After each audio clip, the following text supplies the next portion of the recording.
Então a gente volta a falar quem é o Samir. Por favor, se apresente para as pessoas que não viram. E dessa vez presencial. Presente! Mas eu ganhei presente. Depois de 4 anos fora, né? Que a gente sabe que a mão de obra, vamos colocar doméstica, vai. Então, por que não usar isso a favor? Ele só utilizava o mineral de chuva no período seco e dizia que no período de chuva o gado não precisa de sal. Chama na Botina tem o apoio institucional da Rede Agro Mulher Mais, A ProSoja e Cindy Balsas. Nossos patrocinadores: Lavronorte, concessionária John Deere, Mardiza, concessionária Valtra, Estratégia, Segurança do Trabalho e Ambiental, Casa Sertaneja, tudo para a sua casa, Cordial Agro, Seguros, Financiamentos e Consórcios, NS Bio, Sustentabilidade, Microgel, pioneira em manejo microbiológico do solo. Tremeza e Amor, sua referência em mesas postas. Hunter Assessoria, sua grife de investimento e crédito. Granja Agromina, entre as maiores produtores de suínos da região nordeste do Brasil. Fazenda MS, referência em manejo de solo no Maranhão. Fazenda Laruna, o agronegócio alimentou o passado, sustenta o presente e garante o futuro do país. Mais um Chama na Botina, o seu programa cast semanal.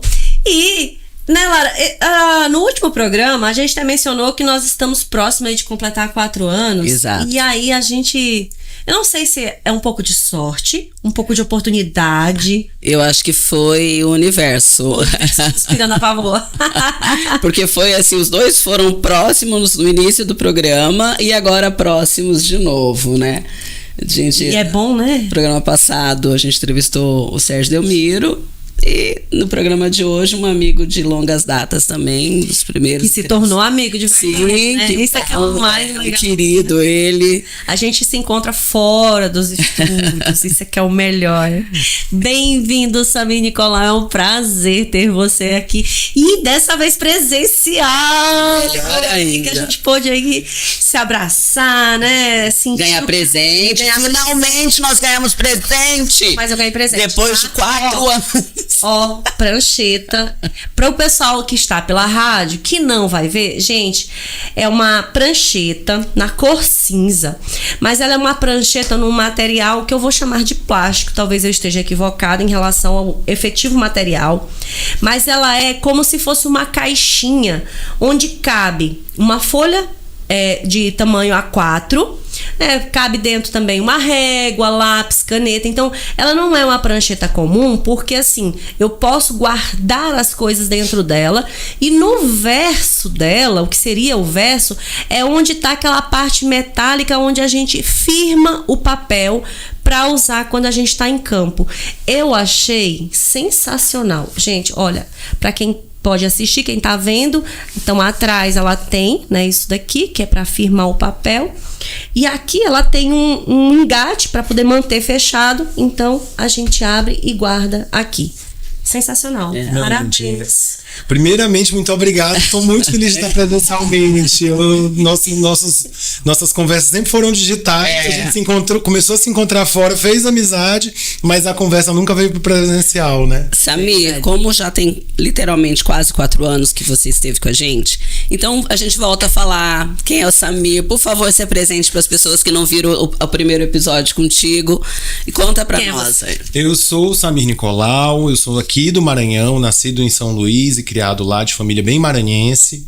Aliás, eu brinco mais maranhense impossível, porque meu bisavô, parte de mãe, inventou da Cola Jesus, e o meu avô, parte de pais, o árabe que tinha um armazém lá na Praia Grande. Então, mais o estereótipo do ludovicense, impossível. Meu pai começou a pecuária na Agronicolau, eu fiz medicina veterinária fora, retornei para trabalhar tocando Agronicolau e trabalhar na pecuária. E fui vendo as necessidades aqui do nosso estado, e dentre elas, uma necessidade chamou minha atenção, que foi a de estruturação da sucessão. Eu via que os fazendeiros não tinham uma estrutura para atrair seus herdeiros para o agronegócio. Então, acabei fazendo uma pós nisso, fiz mais uma outra pós, que eu adoro estudar. Esse é o meu bichinho. A última foi de comunicação. O pessoal fala, você fica todo de botar vídeo no Instagram. Eu falei, gente, eu fiz uma pós em comunicação, eu tenho que comunicar. Vou usar essa ferramenta para comunicar. E foi justamente esse papo que a gente teve com você, né? O primeiro papo foi essa questão do sucessor, de ir para dentro da propriedade. Eu me lembro muito bem de uma frase sua, que o pai, ele quer um filho doutor. Doutor. Eu brinco que é a síndrome do filho doutor. Muitos não tiveram a oportunidade de estudar, muitos não tiveram, muitas vezes, o terceiro grau, né? Não completaram a faculdade. E aí, olha, imagina, eu vou dar esse futuro pro meu filho. Ele vai ser médico, ele vai ser advogado, ele vai ter essa vida leve, né? Porque todo mundo fala, a enxada pesa mais que a caneta. Às vezes esquece, quando faz veterinária como eu, que a caneta tenta te matar, né? De vez em quando vem uma chifrada, um coice. Mas tá tudo bem. Mas eu digo que hoje a caneta ela não pesa mais que a enxada, ela pesa muito, mas ela rende mais que a enxada. Né? A gente tem essa aspiração do nível superior porque quer que seus filhos trabalhem e tenham uma condição financeira muito boa, uma segurança. Mas, por outro lado, esquecem que tudo aquilo que eles construíram tem um valor imenso, né? Muitas vezes, eu às vezes digo isso para um herdeiro, eu digo, meu filho, se você trabalhar a vida inteira, 40 anos, como médico, você não vai juntar o patrimônio que seu pai fez. Sem gastar R$1. Você não junta o patrimônio que seu pai fez. Não junta. Muitas vezes não junta, porque o pai fez um patrimônio numa década de 80, década de 90, onde as terras eram baratas e hoje elas valem fortunas. Né? E não só isso, muitos outros negócios, muito, né? A própria pecuária hoje tem um rendimento muito interessante. Então, eu procuro abrir os olhos dos herdeiros para isso e dos fundadores, né? Sim. A gente manda o filho para estudar, para que ele seja um profissional realizado na área que ele gostava, que seja competente, mas também traz ele para conhecer o valor do patrimônio, para se apaixonar pelo patrimônio. Eu falo muito isso, assim. É uma questão de seduzir os jovens. Né? Não deixar para quando já está adulto. Pega o adolescente, leva para brincar, a criança leva para brincar, depois começa a dar responsabilidades. Isso é muito importante. Assim, vamos conferir um gado, você vai sentar, você vai anotar. Um menino de 12 anos hoje usa uma planilha de Excel melhor do que eu. Ele controla um rebanho melhor do que eu. Né, um menino de 12, 14 anos. E a gente às vezes não pede isso para os nossos herdeiros, né? A gente não dá essa oportunidade de trabalho. Aqui no Brasil a gente tem essa relação um pouco esquisita com o trabalho. Embora os nossos fundadores fossem grandes trabalhadores, meu pai é um homem que acorda 5 horas da manhã todo dia, pede o estoque de gás dos postos, pede combustível e fica em cima, e ao mesmo tempo às vezes a gente olha e fala assim, não vou deixar meus sobrinhos lavarem louça. É uma hipocrisia que a gente tem às vezes na cabeça, né? Não, os meninos estão com 8 anos, não vão trabalhar, 10 anos, 12 anos. Não, ao invés de gerar independência, né? A independência começa dentro de casa. Dentro de casa e apreço pelo trabalho, o entendimento de que não existe valor maior na sociedade do que gerar valor com as próprias mãos. Exato. Fora, né, que a gente sabe que a mão de obra, vamos colocar doméstica, vai acontecer como em outros países. A tendência é se extinguir, né? Se extinguir. Então você tem que ter essa questão de você se virar. Eu brinco que o Elon Musk tá demorando pra fazer a Rose dos Jetsons. Meu sonho é chegar em casa, tem aquele robô quadrado lá que lava, passa, cozinha, costura, faz tudo. E de vez em quando dá umas broncas pra gente. Já tem um bocado de coisa, né? Já tem um robôzinho que limpa. Verdade, por exemplo, eu não coloquei nome na minha ainda, né? Mas assim, super ajuda em casa, né? O robô aspirador. Então, assim, é a coisa de você... A gente, na verdade, não para automatizar. Ou então chama um menino de 10 anos que consegue fazer só por indução, né? Porque ele só vai no automático. Ele não lê nada. É incrível, né? Essa geração. Ela não lê. Ela só quer clicar. Mas não é uma preguiça de ler, porque se ler, se fazer ainda mais rápido. E aí, hoje em dia, a gente tem quase tudo à mão. Então, por que não usar isso a favor, né? Sim. E aí, assim, uma curiosidade que eu tenho em relação à questão da pecuária no Maranhão, Samir. Como tá a evolução da pecuária olhando para esse viés da tecnologia? Hoje a pecuária maranhense, eu acredito que dentro da pecuária brasileira, a pecuária com a maior disparidade. Eu fico impressionado, porque nós temos confinamentos com todas as tecnologias de automação, de controle, de cuidado com os animais, e os animais entrando no confinamento jovens, com um peso legal e saindo boi China, 0 dente, tal. Top, alta tecnologia. E ao mesmo tempo a gente tem realidades aqui no Maranhão em que o abate está sendo de animais muito tardios, com uma carcaça sem gordura, que é longe do produto que a sociedade demanda. Né? Ao mesmo tempo que nós temos pessoas fazendo ciclo curto, otimizado, nós temos gente fazendo ciclo longo, 5 anos para terminar um garrote, né? um boi. Né? Então essa é a realidade do Maranhão. A gente tem desde fazendas com alta tecnologia, pivô central, de ponta, tudo do bom e do melhor, e a gente ainda tem pessoas muito tradicionalistas, a questão. Eu ainda ano passado, 2024, né, já estamos em 25, ano passado eu ainda fui numa propriedade que o proprietário dá sal linha branca, né, que a gente chama que é o mineral simples, só no período da seca, e não é ureado. É o sal comum, que deveria ser usado no período de chuva. Que é uma excelente ferramenta. Se você tem um manejo de pastagem bom. Esse é o mínimo, na verdade. No período de chuva, você completa e perfeito. E no período seco, você entra com ureado para aumentar a digestibilidade do capim, suas vacas ficarem numa condição boa. Ele só utilizava o mineral de chuva no período seco e dizia que no período de chuva o gado não precisa de sal e que no período seco ele jamais iria usar ureia porque poderia intoxicar o gado. Então é realmente uma visão crendices também, né? Muito falta de orientação. E aquela questão, eu sempre fiz assim, muito tradicionalismo. A gente, nos núcleos pecuários, especialmente mais ao norte do Maranhão, a gente ainda tem muito apego ao tradicionalismo. A barreira da adesão da tecnologia, ela é muito psicológica. Sim. E é sempre quebrada, como eu brinco, né? Na tecnologia catapora. Um pega, aí passa pro vizinho, aí pega, passa pro vizinho. E nessa história do passa, deturpam-se as orientações. Fica um telefone sem fio. E muitas vezes empregam-se tecnologias que talvez não sejam as mais adequadas. Essa limitação do pecuarista maranhense em aceitar a contribuição de um bom técnico, ela é muito real ainda. Achar que o mata-bicheira resolve todos os problemas. O mata-bicheira resolve todos os problemas. Ou a criolina. E assim, a busca, né? Isso é um pouco do brasileiro, né? A gente busca aquele herói que vai salvar a nação, né? O Neymar que vai fazer a seleção ganhar, em vez de constituir um time equilibrado. A gente tem um pouco esse psicológico no Brasil. Então, o pecuarista, ele vai falar assim, não, mas eu vou dar 10 ml de modificador orgânico. Em vez de dar o sal todo dia. Aí o animal chega raquítico no curral, ele injeta algumas coisas achando que aquilo vai transformar o animal, mas a nutrição tá ruim, a suplementação mineral não tá boa. O que ele gastou às vezes de medicamentos, se ele tivesse investido em estrutura de coxos pro animal chegar e consumir o mineral que ele compra, daria um resultado muito maior. Infelizmente a gente às vezes vê essas situações do arroz com feijão mal feito e um investimento num risoto semanal. E eu acho mais interessante dos animais, né, principalmente do gado, os caprinos também, mas assim, eles têm realmente essa coisa da dinâmica da rotina, né? Eles se movimentam ali no pasto, no campo, mas se você tem aquele horário de que você alimenta, né? Ou que você faz uma complementação, ou que coloca o sal, quer dizer, por conta da rotina da própria propriedade, de que ele vem naquele horário. Você vê aquele movimento, eu acho muito interessante. O gado gosta de rotina. As vacas de leite, então...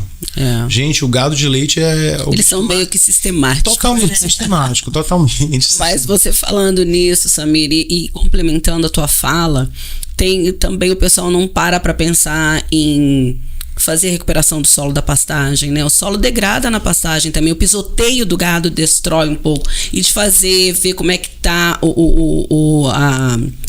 a bio do solo para repor, para reconstruir, para que o teu pasto fique bom, né? Também tem essa questão que as pessoas pouco fazem. A gente, quando anda de carro, você vê muita pastagem degradada. Muita. Ainda no Maranhão se vê muita pastagem degradada, por diversos motivos, né? E fazendas gigantes. Fazendas imensas. Você vê fazendas a perder de vista. Exato. Em algumas regiões aqui que você vê aquele monte de cupim no solo, né? Que é uma marcação. Você passa e vê aquelas faixas de erosão, porque a pastagem degradou. São algumas conjunções que foram acontecendo. Primeiro tem a cultura do uso da monocultura do capim. Né? Vem aquela coisa de não, você lança de um capim só, que é pro gado pastejar por igual. Se o gado pasteja um capim e só tem aquela espécie, e ele pastejar errado, se ele desequilibrar um pouco o pastejo, morre o capim. Começa a perder a pastagem. Quando você não tem outras espécies ali, o que vem? As invasoras. Aí a gente aplica o defensivo. tira as invasoras. O que fica? O solo. O nosso solo é arenoso, gente. O Maranhão tem os lençóis maranhenses em cima e o Jalapão ali no Tocantins embaixo. O que vocês acham que tem no caminho? Areia. Areia de uma ponta a outra. Então, quando sai o vegetal, a matéria orgânica que está ali sustentando aquele solo, a areia aparece, vem a erosão, vem as marcações de degradação de pastagem claras. Então falta esse aconselhamento técnico, essa visão de equilibrar o sistema, colocar várias espécies de capim. Sammy, mas vai pastejar irregular, mas é melhor pastejar irregular do que você ter degradação de solo. Não, e ter pastagem. Ter pastagem. Procurar um agrônomo, né, para ver como tá, porque tem uma diferença, né, Sammy? Que foi o que aconteceu no sul, tem uma diferença de terra e solo. Exato. E as pessoas acham que é a mesma coisa. É muito diferente. Hoje ainda não é a realidade aqui. Você vê fazendas grandes com pouco valor porque estão degradadas. O uso das terras ainda é mais jovem, então a gente ainda não tem grandes degradações. É diferente de em outros estados em que fazendas que poderiam valer 2, 3 vezes mais acabam indo ao mercado, ninguém compra, vai baixando o preço. Por quê? Porque qualquer pessoa que entende chega lá e vê que aquele solo está muito degradado e vai demandar muito investimento para recuperar. Aqui na nossa região, como as fazendas elas eram muito baratas, valorizaram e elas estão aí num ciclo de 20, 30 anos de uso, né? Poucas fazendas como a Nicolau. A Nicolau tem 50 e tantos anos de uso. Ali é uma área que está explorada desde a década de 60, 50, a gente tem lá os proprietários.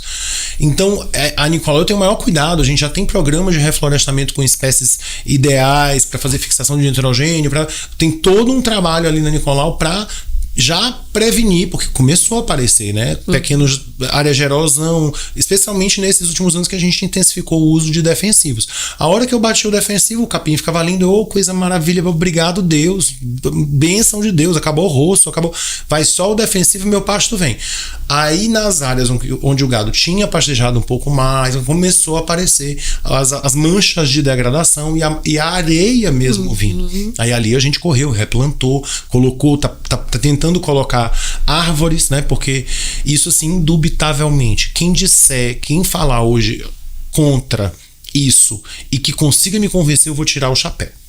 Indubitavelmente, hoje, a ciência comprovou, aprovou e aponta como o sistema mais sustentável do mundo a nossa integração pecuária, lavoura e floresta.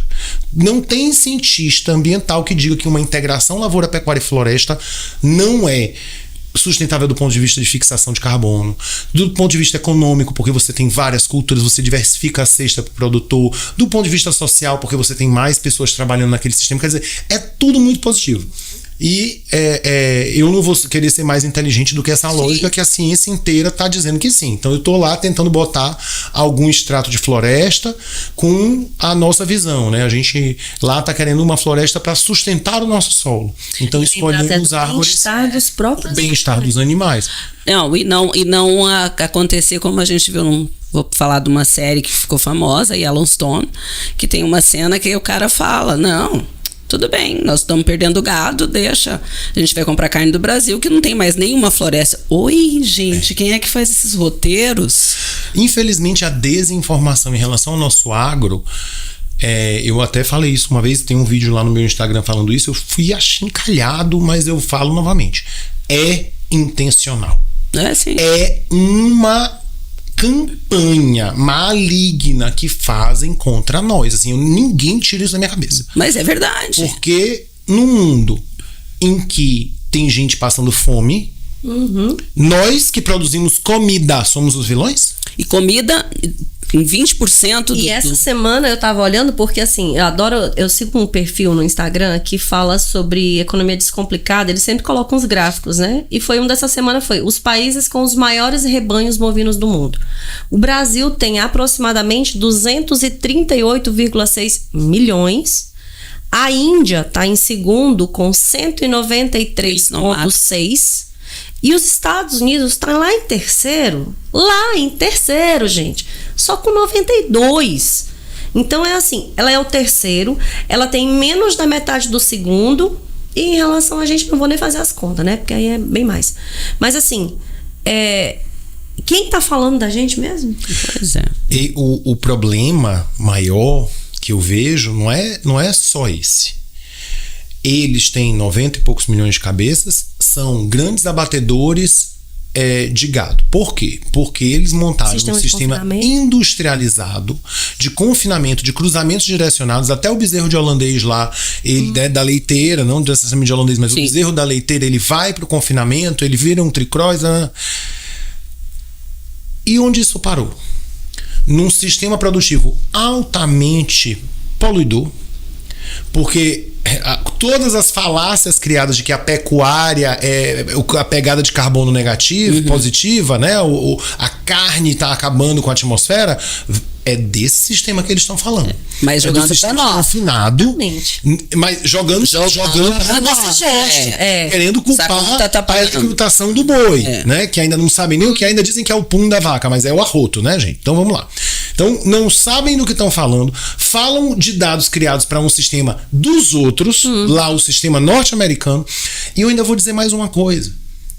Para a sociedade, para a humanidade, hoje o produto que eles entregam é péssimo. Porque a carne norte-americana não é uma carne saudável. Os nutricionistas hoje lá, as pessoas que buscam um estilo de vida saudável, todos querem o quê? Carne grass-fed, alimentada com capim. Então hoje a carne boa, a carne de luxo dos Estados Unidos é a que eles criam lá nas pradarias comendo capim, que nem a Yellowstone, e a nossa que vai daqui exportada. E aí chega lá nos Estados Unidos, por conta de legislação, eles botam 100 quilos de carne deles, 900 quilos de carne nossa, processam e dizem que o hambúrguer é grass-fed made in USA. Ele é alimentado com capim, feito nos Estados Unidos. E como as pessoas não pensam e não pesquisam. As pessoas não pesquisam, elas não sabem como funcionam as coisas, eles pagam caríssimo. É um artigo de luxo lá comer um hambúrguer de boi que comeu capim. Para nós é ótimo, que tá indo no... Mas o que nós tínhamos que trabalhar? Vencer as barreiras psicológicas, trabalhar o marketing da nossa carne e dizer, ei, compra a que cresceu no capim lá no Brasil, porque ela é tão saudável quanto. Compra a que cresceu no capim lá no Brasil, porque ela é melhor para o meio ambiente do que a que cresceu em confinamento nos Estados Unidos. Então, nós precisamos, como um todo no agro, trabalhar o psicológico da sociedade mundial para entender que nós somos pessoas de bem, que valorizamos nossas famílias, que valorizamos nossa terra, que nós jamais iríamos fazer algo contra as nossas águas. Água é vida. Água é vida. A pessoa fala, porque o agro contamina a... Nunca, jamais. Vai perder a água da tua propriedade? Nunca. Eu trabalho todo ano, no fim do período seco, eu recupero um açude, recupero o outro e faço uma contenção com plantas para tentar diminuir a entrada de matéria orgânica na água e trabalho para proteger a água. As pessoas não entendem que o pecuarista, o agricultor, nós trabalhamos para proteger a nossa propriedade, para fazê-la florescer. Ninguém vai trabalhar para aquilo virar lixão tóxico. Mas, Sami, a gente tem uma situação também que envolve não só o agro, e aí, assim, até o nosso próprio podcast aqui e tantos outros, né? Quer dizer, não tantos quanto até a gente precisaria para a gente exatamente diminuir um pouco essa distância, né? Entre o mercado consumidor, o mercado produtor, para perceber essa necessidade, essa diferença e como é feito. Tem uma situação, por exemplo, os próprios repórteres, né? Então, assim, ou por falta de orientação inadequada, às vezes não sabe nem onde pesquisar, às vezes é aquela coisa assim, meio que recebe uma orientação da edição ali, faz uma reportagem sobre o agrotóxico e só vai para campo, então vai na comunidade, a comunidade tá com essa situação do cara que cria o boi e que mal é mal dá o sal, né? Então, essa cultura que ainda é uma cultura que no máximo comprava, mas na hora de comprar lá o produtinho para fazer a capina química ao redor de casa, não usar adequadamente, todo mundo quer porque não quer pegar na enxada na mão. Mas ele pega esse químico, esse produto, esse agrotóxico, né? Que é o nome originário, né? Ainda que a gente use muito mais o agrodefensivo, né? Ou o agroquímico, mas a gente tem sim a situação do agrotóxico. E aí vem, eu acho que uma grande barreira que a gente precisa realmente ultrapassar. E aí eu queria entender, dentro hoje da pecuária, onde a gente usa o agrotóxico, para que a gente usa e com que finalidade. Porque você até já mencionou a situação, por exemplo, do controle na questão da própria pastagem, principalmente quando trabalha apenas com um tipo, né? Mas pode mencionar algumas outras situações também onde, até para esclarecer exatamente a população, gente, e aí a gente faz isso por 2 aspectos. Primeiro, porque você pode trabalhar mais e melhor, né? E também para desmistificar coisas que, assim, ninguém joga produto aleatoriamente, né? E é por isso que existe agrônomo, né? É por isso que existe o veterinário, né? O zootecnista, porque esses profissionais é que vão dar essa orientação necessária pra gente fazer a coisa certa também. Não é simplesmente chegar lá e falar assim, me vende tal produto aí porque eu ouvi falar que serve pra isso. Na verdade, hoje, na pecuária, em termos de pastagem, nós utilizamos alguns produtos para seleção de vegetais, né? Então, são produtos seletivos que atrapalham o desenvolvimento ou causam dessecamento de determinadas variedades de plantas. A gente chama as folhas largas, né? Porque, em geral, nós usamos capins e de o capim tem a folha estreita, né? Tem a folha estreita, então a gente vai e usa alguns defensivos para atingir essas plantas invasoras que não são palatáveis ou são pouco palatáveis ou indigestas. E aí a gente usa para fazer uma limpeza, como se a gente tirasse... Também para aquelas que, inclusive, não só indigestas, mas aquelas que podem até provocar a morte do animal? Sim. A maioria das plantas possivelmente venenosas, elas acabam cedendo a esses defensivos. Então, é uma maneira importante da gente proteger o gado. Ok. Quando a gente tem infestação de algum tipo de planta que pode ser tóxica aos bovinos, a gente recomenda uma aplicação de defensivo, mesmo que fora de época, mesmo que não visando promover o desenvolvimento do capim, né? Já é uma época de seca, mas se eu sei que lá naquele pasto tem uma planta que pode causar intoxicação, ou que eu chego, tem um bovino intoxicado, morreu, quando eu vou e vejo que tem lá a planta, eu recomendo a aplicação do defensivo. E o outro caso é o inseticida. Se eu tenho aqui uma pastagem que está no momento de começo de chuva, então vem cigarrinha, vem lagarta, eu preciso correr e aplicar o defensivo para proteger a minha pastagem e para que ela continue se desenvolvendo e eu possa usá-la depois ao longo do ano para os bovinos se alimentarem, porque se a lagarta comer o capim todo, ele vai atrasar o ciclo de desenvolvimento e eu vou perder a capacidade de lotação da minha fazenda, eu vou ter que me desfazer de bovinos. Então, basicamente, são esses 2 químicos que a gente lança a mão no ambiente, né, para a pecuária. Aí falando principalmente da pecuária. No caso dos cupins, por exemplo. No caso dos cupins, a gente... Tem uma causa específica? Tem, é a degradação do solo, né? O cupim de terra, ele está muito ligado à degradação do solo. Aí é muito mais importante realmente fazer um trabalho de recuperação, de correção, de reinclusão de matéria orgânica, porque a gente vê que quando o cupim de terra é um solo que está com muito pouca matéria orgânica, né? A gente até brinca que um sinal de saúde do solo é você chegar no pasto e ter um cupim de árvore. Você chega lá no amojadouro do gado, onde tem as árvores, ela tem uns cupins de árvore. Beleza, porque o cupim de árvore briga com o cupim do solo. Então, se tem muita matéria orgânica, ele expulsa e o cupim do solo vai para outro lugar. Então, é muito associado, né, o cupim de terra à degradação de solo. Então, a gente acaba não fazendo esses combates químicos. Ainda mais aqui na nossa região, que a gente ainda não vê tanto pastos degradados com muito cupim. A gente vê outras marcas de degradação. Outra coisa, os químicos que a gente usa nos animais sob orientação veterinária, vermífugos, antibióticos, todos eles têm período de carência.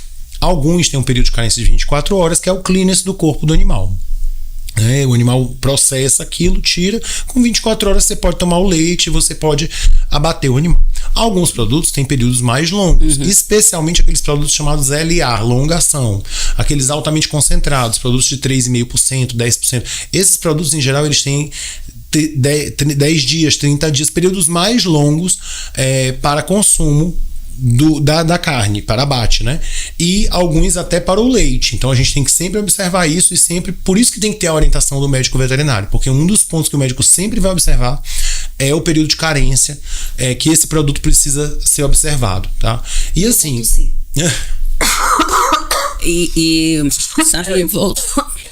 E assim... que vai cortar? Tá. Quer e corta. Quando ela falou, vou tossir, Eu já... se parou aí, como frente. Já terminado sim. Aí volta lá atrás do que você estava falando. Tá. Porque parou no meio e não tem como eu emendar. Não? A resposta. Não, mas depois eu tinha feito uma pausa. Ciclo longo. Aham. Desculpa. Tranquilo. E aí esses produtos, dependendo do tempo que eles ficam no corpo do animal, o veterinário vai, obedecendo a bula, dar o período que não se pode consumir nem o leite, nem levar o animal a abate, né? Então por isso que é importante a gente observar a bula, observar o meio de aplicação, se é subcutâneo, intramuscular, e a orientação do médico veterinário.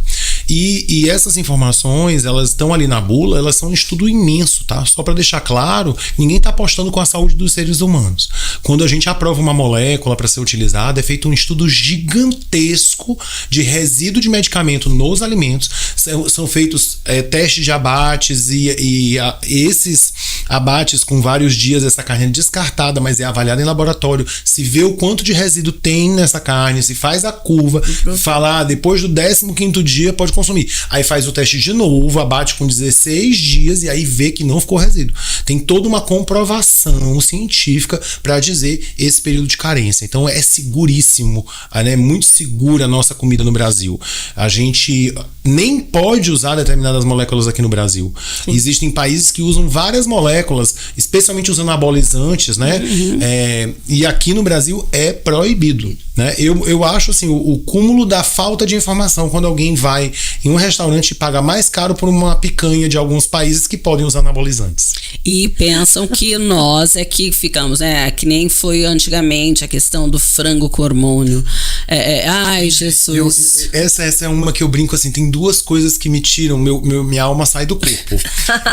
A primeira coisa que tira minha alma do corpo é quando eu tô no curral e alguém fala assim, tá no meio do serviço e fala assim, nossa, que bom, já acaba, tá passando tudo tranquilo. Não. É a pessoa falar isso, aí vai quebrar o inimigo vai lá na vaca e fala assim, vira de cabeça pra baixo no tronco. Eu tenho certeza, então assim, minha alma sai. E a outra que tira minha alma do corpo é falar assim, frango tem hormônio. Fala, tem, o que Deus deu, o que tá lá da hipófise dele sendo produzida. Porque, gente, o frango que nós consumimos hoje é um animal pré-púbere. É um infante. Ele é muito, muito, muito jovem. Por mais que eu fosse lá e desse uma molécula de hormônio para ele, exógeno, ele não tem nem receptor para isso entrar no corpo dele e ele ficar bombado. Não tem sentido anabolizar um animal que é um infante, é um pré-púbere.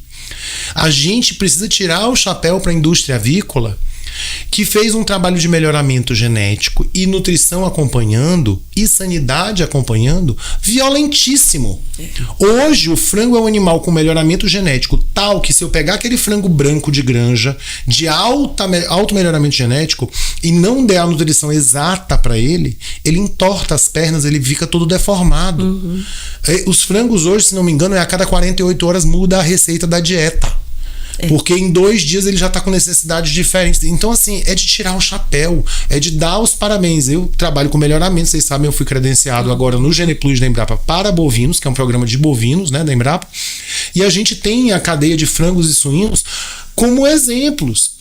Porque olha a produtividade do frango na década de 70, olha a produtividade do frango hoje. Lógico, uma geração de frangos é meses, né? Nós não vamos chegar nesse ponto tão rápido, mas nós precisamos caminhar nessa direção. Mas é aquela coisa, né? O frango tem hormônio vindo da mulher que toma todos os hormônios todo mês, naturalmente produzido no corpo dela. Eu amo eu amo aquele meme que fala assim, eu não vou comer carne porque tem toxinas, frango tem hormônio, aí a pessoa com um vape comprar na China na mão, sabe? Tá ótimo. Né? Como diz a história. Cada escolha uma renúncia. Mas você já entrou num assunto que nós íamos tocar sobre esse teu credenciamento na Embrapa. Explica pra gente o que é, o que isso vai trazer para o nosso estado, né?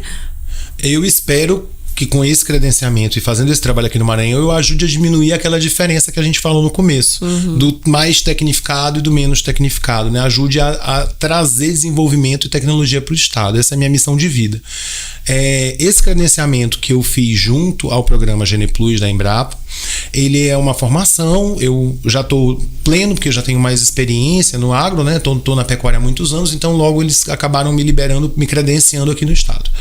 Mas nós vamos ter também a Giovana Gottes, que é daqui de Balsas, que vai estar se credenciando, acredito que esse primeiro semestre desse ano ainda. Ele é um programa que foi criado em Campo Grande, na Embrapa Gado de Corte, a pedido dos pecuaristas. É um programa para orientar o melhoramento genético das raças bovinas. Começou no final da década de 90, começo dos anos 2000, com a raça Nelore. Um grupo de pecuaristas que recebia assistência ali da Embrapa Gado de Corte começou a ver que aquele direcionamento que estava sendo dado para o melhoramento genético no centro, né, que é Uberaba, né, as centrais de sêmen, eles começaram a achar que aquilo não estava muito legal. E foram pedir aos pesquisadores da Embrapa um apoio e formou-se um núcleo. E esse núcleo formou uma empresa privada que é a Fundapan, uma fundação que faz a gestão do programa, que é uma parceria público-privada entre a Embrapa e a Fundapan. E esse programa começou a capacitar técnicos e fornecer essa assistência para os criadores ali do entorno de Campo Grande. E esse programa deu muito certo. As fazendas que entraram no Gene Plus logo tornaram-se referência, tanto em gado PO quanto em gado de comercial, né? Gado de abate.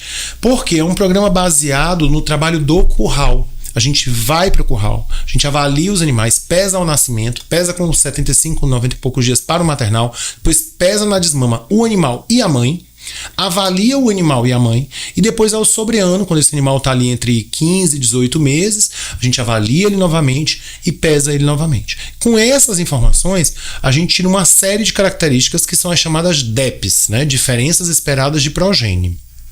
Essas características são as características econômicas mais importantes. E elas, inclusive, foram aumentando ao longo dos anos. A gente começou com um determinado número pequeno de características e, ao longo dos anos, a gente foi vendo a necessidade de aumentar. Então, por exemplo, recentemente, o peso ao nascimento. Porque começamos a ver os pecuaristas trabalhando as bezerras muito jovens, começaram a ter problemas de parto. Então, precisávamos criar um índice para mostrar os touros que vão dar bezerros menores com mais facilidade de parto. Aí tem o peso, o efeito da mãe sobre o peso do filho, que é a quantidade de leite que essa matriz vai dar para o bezerro. Tem o peso potencial dos filhos dos touros, tem o desenvolvimento deles após a desmama, tem o marmoreio, que é a qualidade de carne, tem o EGS, que é a espessura de gordura no subcutâneo, que é ligada ao quanto esse animal converte, acumula energia. Tem a área de olho de lombo, que é o tamanho da peça de carne dele, que é medido por ultrassonografia. Essas três são medidas por ultrassonografia.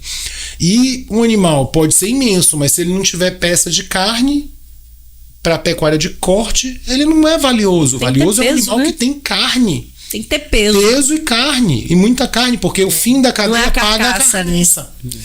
Então, porque a gente, na média é 1 para 1, né?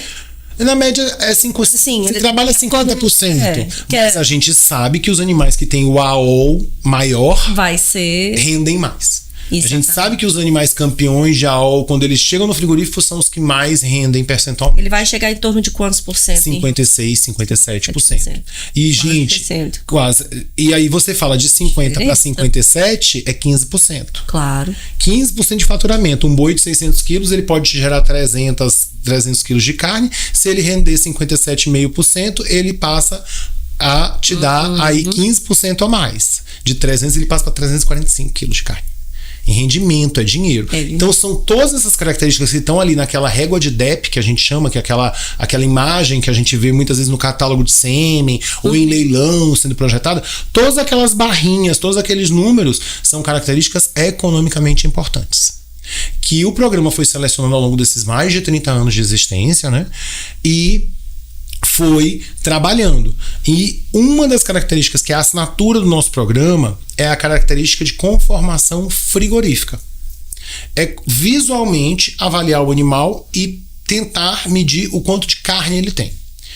Isso é uma loteria? Não é uma loteria. Isso é feito dentro do grupo de animais. Ah, tá. Então eu dou notas para os animais, ranqueando o melhor para o pior.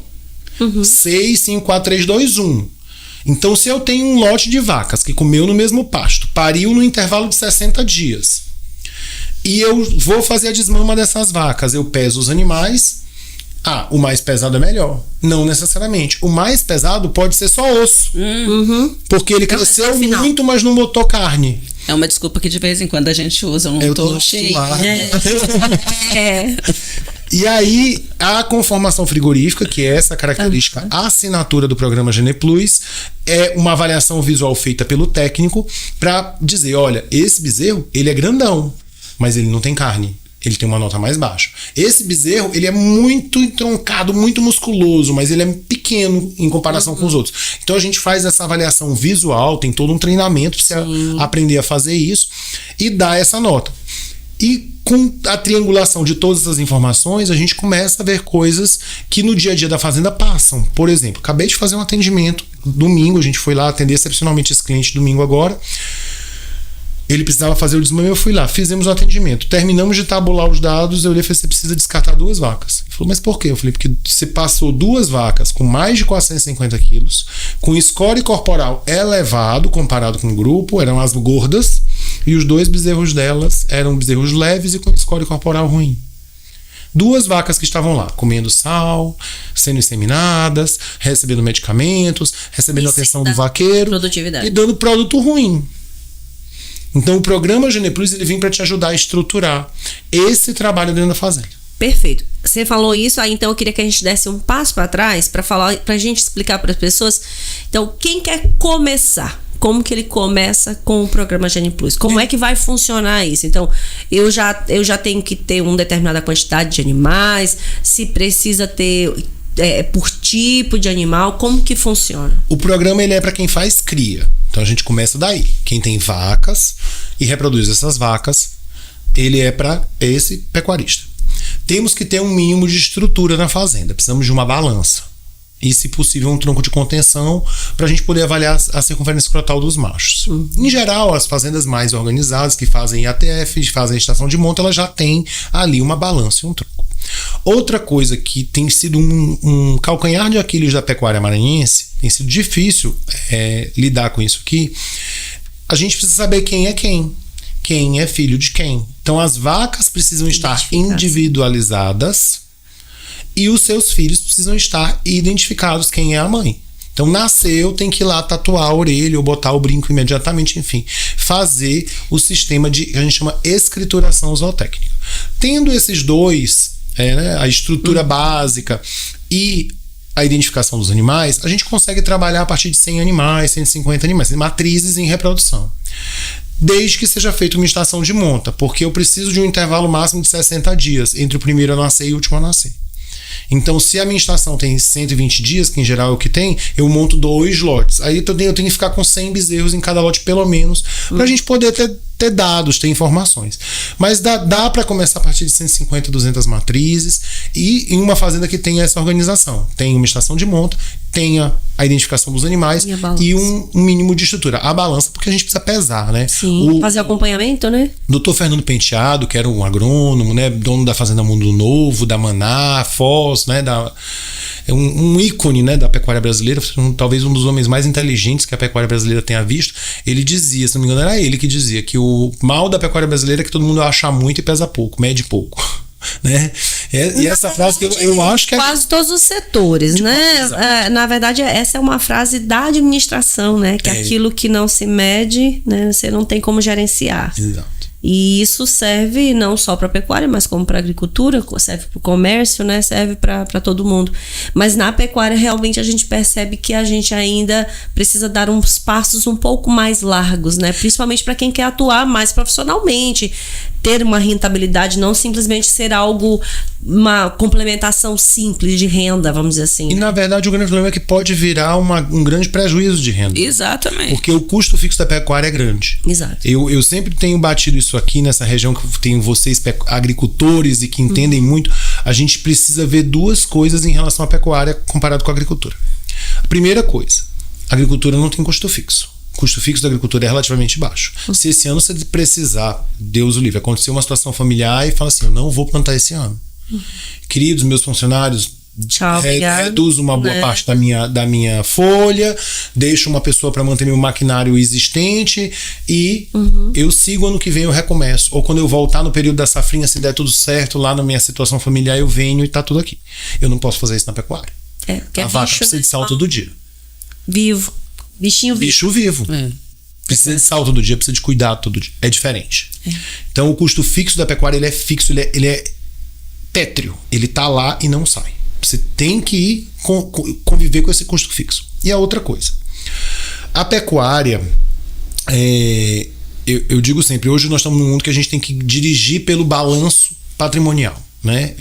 Muita gente dirige a empresa pela DRE, demonstração de resultado do exercício. E tem gente que nem isso, né?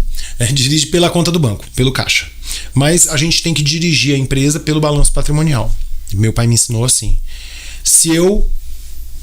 Quando eu olho o balanço patrimonial de uma fazenda de agricultura, o maior bem é a terra.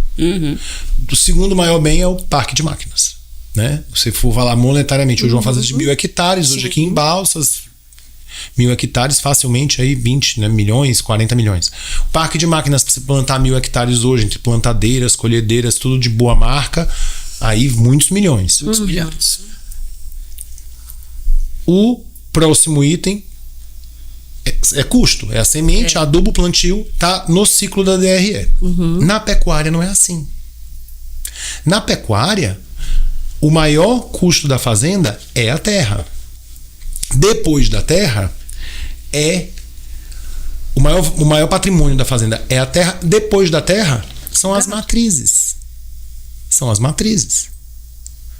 Então, eu tenho que ter um olho e um cuidado pelo meu rebanho de matrizes muito grande. Porque dependendo do que eu faço com o meu rebanho de matrizes, ele deprecia. Sim. Dependendo do que eu faço com o meu rebanho de matrizes, ele valoriza. Então, essa é que é a diferença administrativa da pecuária para a agricultura. A agricultura tem custos fixos menores ou mais fáceis de você manejar do que a pecuária. E na agricultura, o teu patrimônio ele está ali imobilizado, fixo. O máximo teu maquinário está depreciando, mas ainda é uma depreciação que você pode calcular facilmente. Você tem uma tabela de depreciação para maquinário. Você tem tabelas de manutenção. Na pecuária, não. Se você não tiver um programa de seleção, se você não tiver um olho sobre o seu rebanho, sua vacada envelhece. Entra uma genética de má qualidade no seu rebanho e você vai ter que conviver com ela. Porque com quem aqui, ou em alguns outros lugares, que já tem experiência de ter feito cruzamento industrial, uma beleza, você vai ganhar horrores. O bezerro ele tem heterose, ele pesa metade da amada, metade da vaca, é uma beleza. E o que você faz com a bezerra? Porque ela come mais do que a mãe dela. Quando ela vai pro pasto, a gente brinca, onde come uma vaca branca, onde come uma e meia vaca branca, come uma vaca de cruzado. É mesmo. O pessoal, os vaqueiros, eles falam, elas são vorazes. Porque elas têm heterose. Elas são metade sangue europeu, metade sangue zebuíno. São animais muito capazes de ganhar, mas comem muito. Então, elas ocupam mais espaço no teu pasto.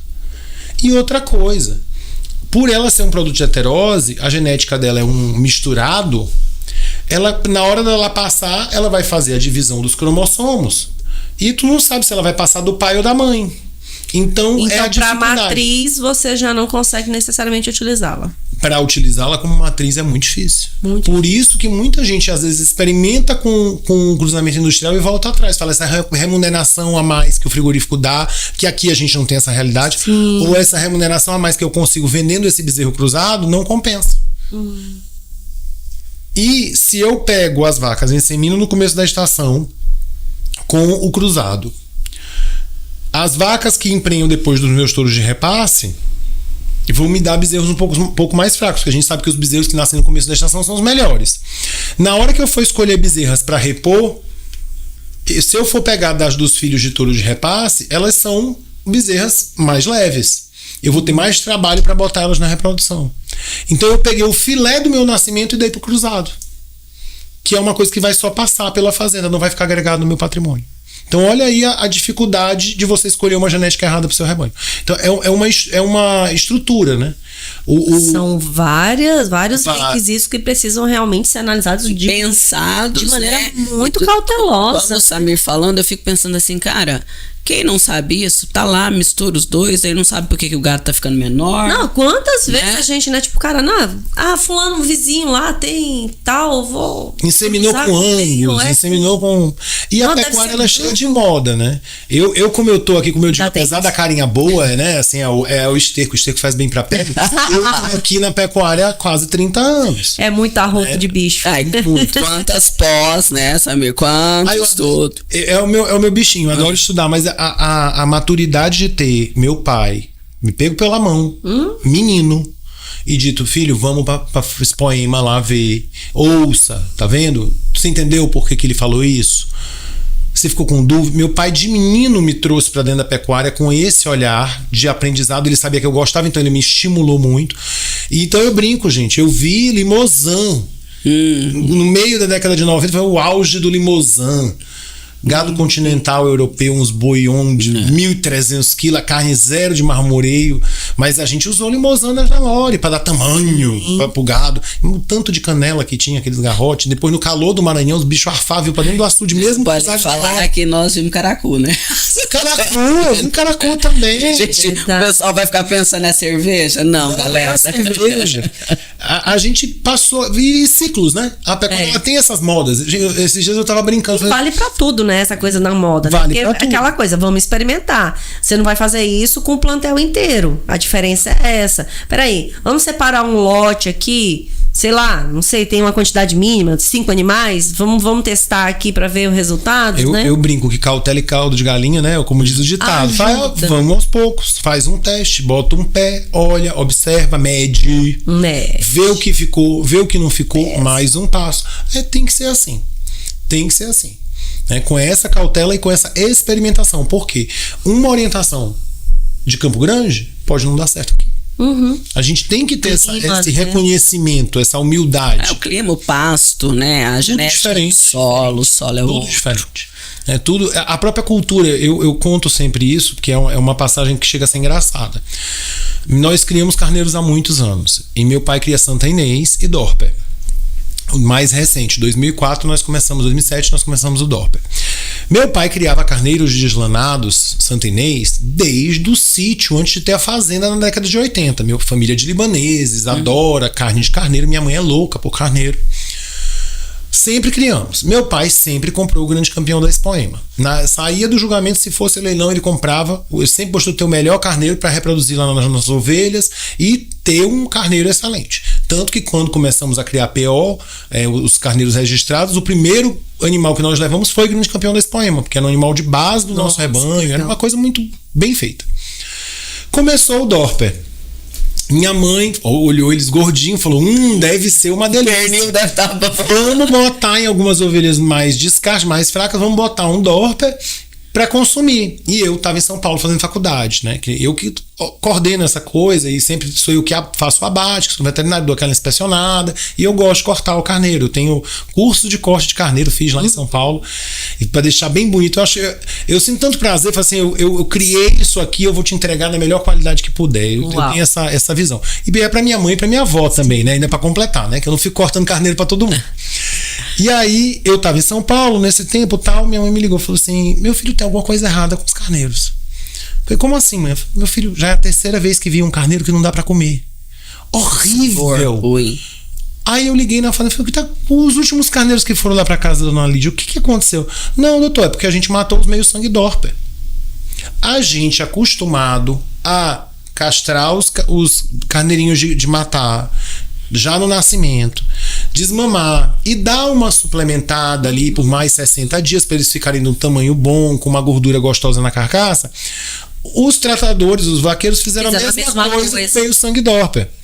Castraram o nascimento, os meio sangue bonitinho, desmamaram e ainda deram mais 60 dias. Gente, os carneiros tinham lata de gordura. Sério?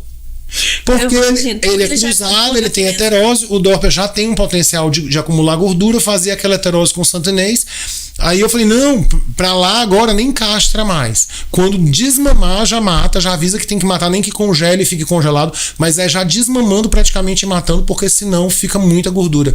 Aí foi que a gente ajustou o consumo do DORP, do meio sangue DORP lá em casa, porque pra nossa, carneiro cozido no leite de coco, você coloca leite de coco num carneiro que tem 3 dedos de gordura, não dá. Então tem adaptação também cultural ao paladar de quem vai consumir aquela carne. Muitas vezes, eu particularmente não gosto de Kobe. Já tive a oportunidade de comer no Figueira Rubaiá, graças a Deus, em excelentes restaurantes, o Wagyu, achei uma carne sem graça. Ensaboada. Sem graça. Tem gente que fala, o carneiro tem gosto ruim. Olha aí, galera. Tá vendo? Gordo demais, não castrou se for um carneiro que precisa ser abatido mais tarde. Foi cortado errado. Foi cortado errado. Não tiraram os linfonodos das peças, porque se você congelar as ínguas, se você congelar, ele estoura, vaza, aquilo é pus, né? É linfócito. Então tem que todo mais contamina a carne, né? É uma das coisas que mais contamina na hora do abate. Outra coisa também que eu sempre ensino quando eu vou nas fazendas, que às vezes o pessoal, doutor, se eu gosto de cortar carneiro, vem ensinar aqui a matar. Uma das coisas que eu mais ensino, a mão que pega o couro do carneiro para passar a faca é por fora. Nunca toca na carne e depois lava bem lavado com detergente de louça, porque senão não tira aquela gordura e o pelo fica na mão, aí pega na carne, porque o pelo de fora gruda É na gordura. Impressionante. A gordura do carneiro tem gente que fala assim, não, faz tempo que eu não faço, mas eu sempre ajudei a carnear em casa e é realmente assim. Independente de saber a técnica, assim, os nomes técnicos, mas é perceptível realmente, porque a gordura é diferente. É diferente. A gordura do carneiro ela é muito especial, assim.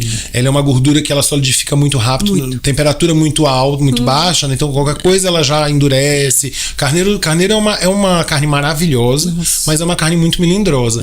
Eu adoro cozinhar, enfim, vocês duas sabem que eu adoro.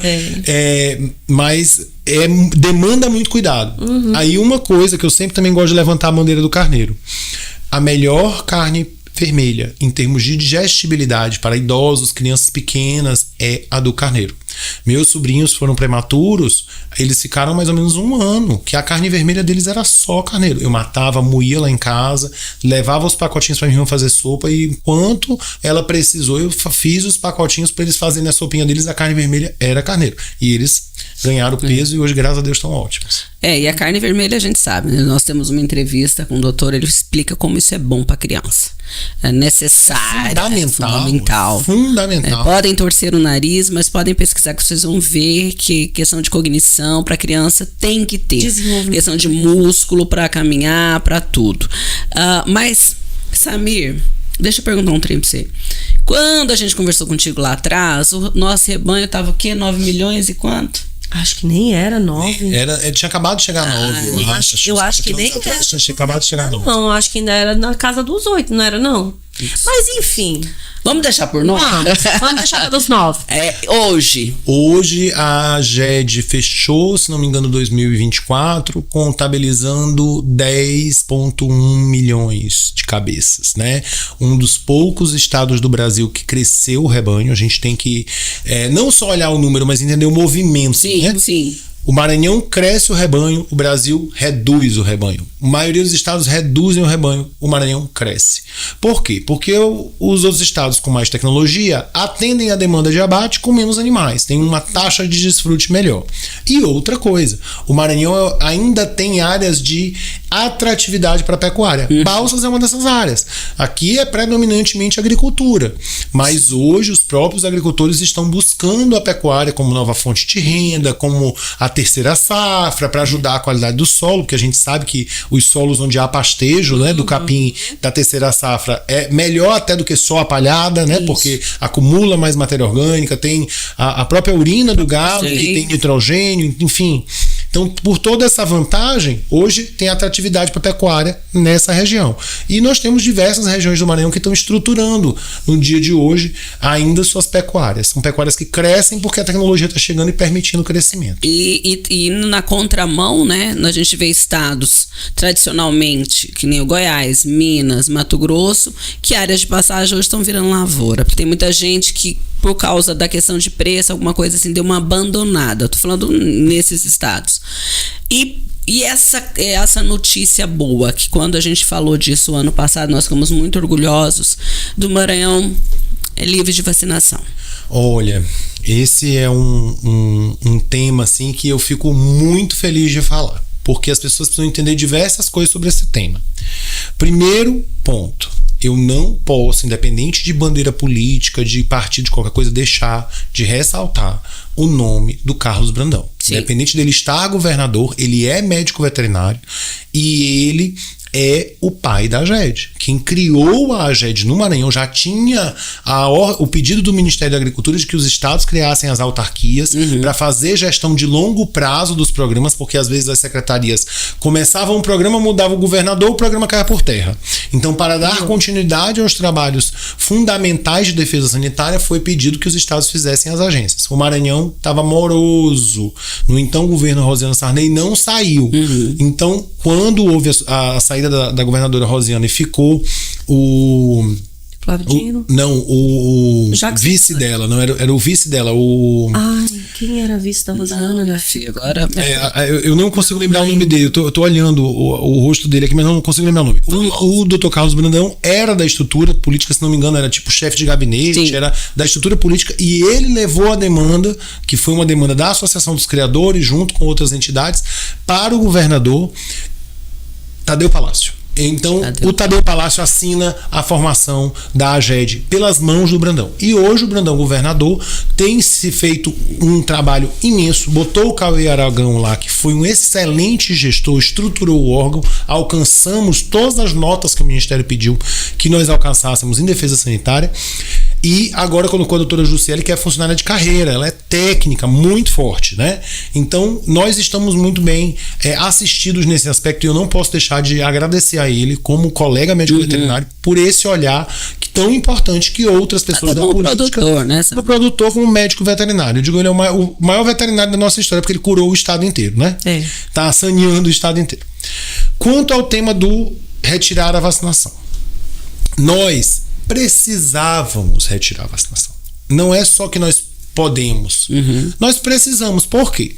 Estamos gastando dinheiro, estressando os animais, gerando danos em carcaça, com perdas projetadas pelos institutos econômicos em centenas de milhares de reais ao longo dos anos. Está colocando nos animais uma vacina que protege contra cepas de vírus que não existem no ambiente. Não tem. Foram feitos estudos, foram comprovados em animais silvestres, pesquisas nos rebanhos. Não tem circulação viral de nenhuma daquelas cepas de vírus que nós estávamos inoculando nos animais. Nós estávamos gastando dinheiro, jogando dinheiro fora, para gerar uma imunidade contra uma doença que não está no ambiente.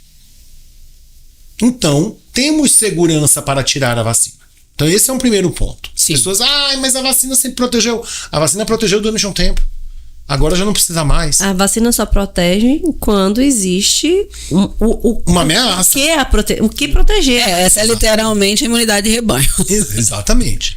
Porque então, você falou agora há pouco, tipo, até para explicar melhor para as pessoas, para quem não é da área entender, é que assim, quando a gente fala da questão da vacinação, o que isso causa, ou que pode causar para o animal em termos de danos? Para o animal. Porque eu já ouvi vários produtores falando assim, lá vai ter que comprar vacina de novo. E assim, acaba que a gente escuta aqui e acolá alguma coisa do tipo, vou cumprir tabela. Porque ele já não queria vacinar Vacinava porque era obrigado. Vacinava porque era obrigado. A vacina da febre aftosa em si, por ser uma vacina de emulsão, por ser uma mistura de água e óleo, né? Gordura e água, para poder gerar mais imunidade, porque o vírus da febre aftosa em si, no bovino, não gera muita imunidade. Então a gente precisava botar ali um adjuvante para potencializar. Essa vacina, ela tem uma tendência a gerar mais abscesso vacinal. O abscesso é aquela gordura, o caroço que fica... O problema não é a vacina, porque se bem aplicado, a quantidade de caroço é pequena. Lá em casa, você passa meu rebanho de vacas, eu tenho vacas de seus 14 anos que já foram vacinadas 28 vezes contra a febre aftosa. É 2 e não tem caroço. E não tem caroço. Uhum. Por quê? Porque existe uma boa prática de vacinação. Então, a coitada da vacina de febre aftosa levou também a culpa da falta de juízo do povo Da aplicação que errada, né? aplica com quem não tem pena, né, do bicho. Aplica de qualquer jeito e não é. Você tem técnicas de aplicar, né? Então, quem por precisar, só me chamar, eu mando os manuais. Tem manual do Ministério da Agricultura de boas práticas de vacinação. Mando com todo prazer. O material público, acho que está disponível no site do Ministério. Eu tenho ele em PDF, eu só mando. Se tá no meu WhatsApp, tá salvo, eu só vou mandando para quem me pede. Com boa prática, ela não causava tanto caroço. Mas foram feitos estudos em frigoríficos, considerando as carcaças que chegam com as vacinas, não só de febre aftosa, mas todas. E aí ali precisava tirar, às vezes, um recorte de carne, e isso foi recolhido e pesado. E foi feito esse dimensionamento de quantos milhões daria de prejuízo direto à vacinação, fora os custos. Então a gente gasta dinheiro para abrir um guarda-chuva num dia sem sol nem chuva. Porque não tem motivo para você andar à noite, sem chuva, você vai andar de guarda-chuva? É o que a gente estava fazendo. Essa é a metáfora. A gente estava andando de guarda-chuva à noite, porque não tem sol, e sem chuva. Tô fazendo um doido andando na rua de guarda-chuva. É exatamente isso que a gente estava fazendo com a vacina da febre aftosa. Agora, eu falei aqui que o governador estruturou a AGED para tirar uma nota para a gente poder sair. Né? Eu acho que eu comentei isso. Para tirar a vacina, entram outras medidas. Medidas de defesa sanitária. A vacina ela é uma medida de defesa sanitária. Você gera imunidade de rebanho, diminui a circulação viral, conseguimos chegar no ponto de zerar a circulação viral. Agora, nós temos que ter estruturado no Maranhão não só a parceria das entidades privadas, dos veterinários privados, dos produtores rurais com a AGED, para que a AGED possa ser notificada emergencialmente se ocorrer algum caso de doença similar à febre aftosa ou qualquer outra doença de bovino. Porque as pessoas não sabem que a AGED ela precisa ser notificada de todas as doenças. Ela não é só um órgão fiscalizador, ela é o SUS do gado, ela é o SUS da lavoura. Então a gente notificar a AGED é um ato de saúde coletiva. Então, se eu chego na minha propriedade e tem animais morrendo de raiva, se tem animais morrendo de botulismo, eu comunico a AGED. Falo, olha, gente, está acontecendo isso. Porque a AGED, ela precisa ver o que está acontecendo e o que for passível de se espalhar, ela tem que agir. Porque ela tem que proteger o coletivo. Exato. Porque Então, aí evita a história do surto, né? Quando exatamente. atinge uma quantidade menor, mas assim, tipo na propriedade, mas vai além de um animal, se não me engano, é mais ou menos isso, né? Isso. É o surto interno. Aí epidemia Isso, quando sai. É quando sai. E aí a gente precisa atuar o mais rápido possível para controlar qualquer doença. E o que a AGED hoje tem toda essa estrutura. Tem viaturas, tem material para coletar para as análises, tem um programa estruturado. No Maranhão hoje, quem não está estruturado? A iniciativa privada. Nós temos muitas fazendas no Maranhão que não tem controle sanitário nenhum. Vacina porque todo mundo vacina. Vacina 10 mal aí para não morrer. Verme fuga quando quer. Muita gente usava o próprio 5 de maio e 11 de novembro para fazer seu programa de vacinações. O gado saía parecendo um boneco de voodoo do curral, que era vacina disso, vacina daquilo, aproveita da verrífugo, aproveita da vitamina. Pega logo uma seringa maior que é para poder caber tudo e... Era uma coisa. Mas por quê? Porque não tem um programa estruturado. Aí, mais uma vez, a questão da assistência técnica e a resistência do maranhense em ter uma assistência. Eu tive um caso já muitos anos, já tinha acabado de chegar, eu nem dava tanta assistência, mas aí acabou chegando pra mim por intermédio de uma pessoa, falou assim, me dá uma assistência lá, cara, porque tá feio o negócio. E aí eu fui e a pessoa tinha adquirido novilhas leiteiras de um rebanho de fora do estado, trouxe pro Maranhão e sem nenhuma medida sanitária colocou essas novilhas junto com as vacas dele.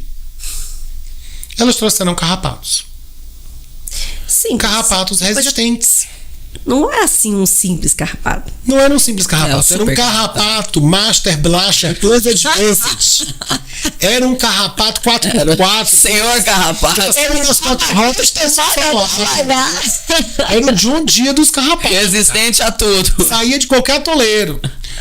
Foi obrigado a colher a amostra, mandar para o laboratório de um professor meu em São Paulo, fazer exame para ver quais moléculas daria. Chama uma molécula que ainda tinha pouca resistência, usando, limpando. Mas foi assim, sofrido. A criolina não deu jeito. Pois é, a creolina não deu. Eu tava pra apelar pra galinha. Eu tava dizendo, vamos comprar umas galinhas. Olha o Simpson aí, depois da galinha eu vou ter que comprar outro bicho. O pessoal brinca, né? Que bota a galinha pra atacar nas vacas. Tava pra apelar pra galinha, eu vou o menino com a garrafa de Coca-Cola. Fala assim, ó, se você encher a garrafa de Coca-Cola, ficou R$100. Aí lá vem o menino com. Nossa, eu tava pra apelar pra esse antigo. Sério? Mas eu não tinha mais o que fazer. Eu não tinha mais o que fazer. Por quê? Porque chegou e faltou. É. Gente, você vai receber animal na propriedade? É que tipo de propriedade? É cria, recria, é engorda, é terminação, é de leite? Quais são os riscos nesse teu sistema? Gado de leite tem muito problema com carrapato. Que em geral tem muito sangue europeu no gado, girolanda 5/8, né? Então tem muita propensão a carrapato. Eu vou sempre cuidar quando eu for introduzir animal, falar, ó, deixa esses animais nesse espaço aqui, vamos dar uma pulverizada, ver se os carrapatos caíram mesmo, morreram mesmo, limpou. Ah, é ok, introduz. E outras doenças também são assim. Se você faz cria, você tem vacada, hoje, você vai receber um lote de novilhas, não tão prens, eu, como médico veterinário, eu recomendo usar a vacina de brucelose. Ah, Sami, mas elas vieram vacinadas, ele disse que vacinou lá com a B19 na fazenda. Pode ter sido mal conservado, pode ter tido um problema, pode não ter vacinado direito. Faz o seguinte, custa pouco, tá barateando o RB51, que é uma vacina que pode ser aplicada em qualquer fase da vida da vaca, desde que ela não esteja prenhe. Vacina. Não é melhor dar uma imunidade para esse gado? É uma vacina, ela inclusive é melhor que a B19, a segurança dela é maior, ela atinge 99,8% do gado e das fêmeas, né? E dura a vida toda. A B19 dura só 7 anos e é 87%. Então, poxa, vacina. E aí isso é customizado. Você tem que ver a tua situação, o tipo de lote que você está trazendo. Tem que ter assistência. E tem que ter esse cuidado sanitário. Infelizmente, o pecuarista maranhense, o pecuarista brasileiro, não está acostumado. É diferente de granja. Granja você não entra sem passar no rodolúvio. Sim. Granja de suíno você não entra sem tomar banho. Né? Em lugar nenhum do Brasil. Mas o pecuarista de vaca, quanto mais. O pecuarista de vaca, o caminhão entra, o carro entra, tudo tá esculhambado. E agora o protagonismo da defesa sanitária no estado do Maranhão e em todos os estados do Brasil passou para a iniciativa privada. O protagonismo. Quem é o principal agente é você, pecuarista. Então tem que ter um amadurecimento. A gente tem feito muitas campanhas de educação sanitária, mas a gente ainda tem passos para dar nessa área. E por analogia, né, Sami, uma coisa que a gente fala bastante dentro da agricultura é a questão, por exemplo, das colheitadeiras, principalmente, quando elas colhem numa região do Brasil, vêm para cá colhendo, quer dizer, ela sai lá. Primeiro o que colhe é lá, né, no sul do Brasil, ela vem e aí ela vem multiplicando, contaminando às vezes o solo, porque uma praga, né, uma erva daninha que estava apenas lá, de repente ela aparece aqui. Aí o solo é diferente, a região é diferente, o clima é diferente. Aí às vezes ela pode até aparecer, né, numa velocidade muito maior. Então tem tudo isso que precisa ser observado. Então, igual quando você fala do animal, é a mesma coisa. Eu fico morrendo de dó. Aí lembrei aqui agora, falando que não é exatamente a questão da pecuária, mas é de animal, é quando eu olho esses doguinhos peludões e, né, sendo criados aqui na nossa região, de modo geral, né? Porque assim, eu fico com dó. Em minha defesa, eu que já tive em minha defesa, eu que já tive um cachorro russo no Maranhão. Ai, meu Deus. O pelo, assim como a lã dos carneiros, é isolante térmico. Então a gente pode ter animais peludos aqui, porque se você pegar na ovelha, no sol, a lã por fora tá muito mais quente do que a pele dela. Ok. Então tem essa parte de isolamento. Tá. Agora, lógico que existe adaptação. O Renoir, meu cachorro, eu tive um cachorro russo aqui no Maranhão, um Borzoi. Ele sofreu um pouco, ele foi muito feliz, ele era um cachorro muito bem cuidado, mas nas horas mais quentes do dia ele ficava mais letárgico, ele gostava de brincar. Né, galera? De almoço ele me olhava e falava assim: não quero brincar. No jantar, papai, vamos brincar. No jantar tava contente. Mas a adaptação, né, da genética dos animais, a gente fala isso do zebu, né? Então, lógico que isso existe em outras espécies. Pronto. E o zebu aqui no Maranhão? O zebu aqui no Maranhão é perfeito. A gente está na mesma zona climática da Índia. A natureza selecionou o gado zebu na Índia por milhares de anos para aguentar calor, chuva, porque lá tem as monções. Aqui a gente tem calor e chuva. Sim. Então eles estão quase em casa. Assim, eles devem estar achando estranho que não tenha os templos, ou que um ou outro vai pro abate. Esse povo. A gente é sagrado. Em termos de clima, Os búfalos. Eles é top. Os búfalos, é um ponto que eu brinco, é um ponto nevrálgico, dói em mim. Ah, é? Dói. Por quê? Porque no Maranhão o búfalo é associado à pobreza. Ai, mas não é, né? Búfalo Ou não é riqueza, deveria? Não deveria. Búfalo no Marajó é riqueza. Búfalo no Marajó é riqueza. E na Baixada Maranhense, infelizmente, as pessoas ainda associam o búfalo à pobreza. Dizem que o búfalo mata os peixes do lago. Dizem Porque que a eles carne do ficam búfalo dentro da água? Eles ficam Não, necessariamente. porque eles não têm tanta glândula sudorípara. O búfalo vai pra água pra se resfriar, igual o suíno vai pra água pra se resfriar, porque ele não sua muito. Então, se fosse, por exemplo, aqui em Balsas, né, pensando para nossa realidade, se eu fosse criar aqui, eu precisaria ter alguma espécie de um tanque, de uma piscina, alguma coisa você assim? poderia ter sombreamento de pasto, você poderia ter, se for búfalos leiteiras, você pode ter um sistema de ventilação, como as vacas de leite. É para dar conforto térmico. Ok. Agora, se tiver água, ele vai porque um banhado, melhor. É maravilhoso. E aí, quando você fala da Baixada, é a região dos lagos. que é a região que mais tem. É uma região que E aí eles falam isso, mas isso é um mito. Associam a pobreza, não exploram, poderia não ter tecnificação. A gente poderia ter uma bacia produtora de leite orgânico, de leite, queijos maravilhosos. Os mais caros. E a própria carne, infelizmente, a carne de búfalo, se você etiquetar lá a carne de búfalo e botar no supermercado, não vende. Uma carne. Vou ser sincero, eu acredito que eu nunca experimentei. Eu já tive a oportunidade de comer em eventos e assim, picanha de búfalo e carnes. É delicioso, é uma carne leve, é uma carne muito macia. Sim. Tem seu valor, sim. A gente tem Agrobúfalo Brasil do seu Salvini Sawaia.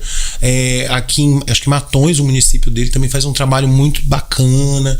A gente tem coisa boa que daria para ser modelo e espelho e desenvolver essa cadeia, levar riqueza para uma região que é paupérrima, porque é a região dos lagos, no Maranhão, a Baixada Maranhense, é muito pobre. E poderia aproveitar. E tem esse entrave cultural com o búfalo. Você fala com a pessoa da região e fala: búfalo é do mal, búfalo é muito brabo, búfalo acaba com peixe. Tem essa cultura. E aí a gente vê no Marajó aquelas crianças tudo montadas nos búfalos. O policial do Marajó é no búfalo, né? O Marajó vive o búfalo. Domado. Mas o animal é o que ele é criado, né? Isso é cachorro, é qualquer espécie de animal. Samir, o que nós tínhamos que falar mais? Eu acho que a gente tinha que tocar em diversos assuntos. Então, bora lá, a gente pode Fê. passar várias horas conversando, porque eu adoro conversar com vocês. Eu não sei se o programa aceita tanta Aceita. Eu acho que é um ponto importante pra gente tocar nesse momento no Maranhão as projeções, né, de futuro. Assim, o Maranhão agora é livre de aftosa, o Maranhão tá de igual para igual com todo mundo, o Maranhão tem agricultura, o Maranhão tem pecuária, a tecnologia tá aí disponível. Para onde a gente vai? Para onde o Maranhão tem que ir? Eu acho que um ponto importantíssimo hoje no Maranhão é a estruturação da cadeia de abate. A gente tem aqui em Balsas, né, o frigorífico sendo instalado, a gente tem previsão de mais frigoríficos sendo instalados no Maranhão. Ontem mesmo na estrada, vínhamos eu e a Giovana lá de cima, quando já tínhamos dobrado aqui no Orozimbo para vir para cá, passamos por 3 caminhões de um frigorífico lá de Canhotinho, no Pernambuco.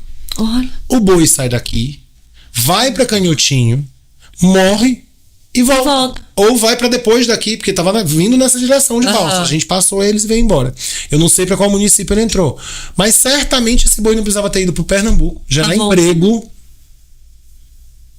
Estruturar a cadeia de subproduto, graxa, bucho, couro, lá, e voltar para cá a carne, que é o principal produto.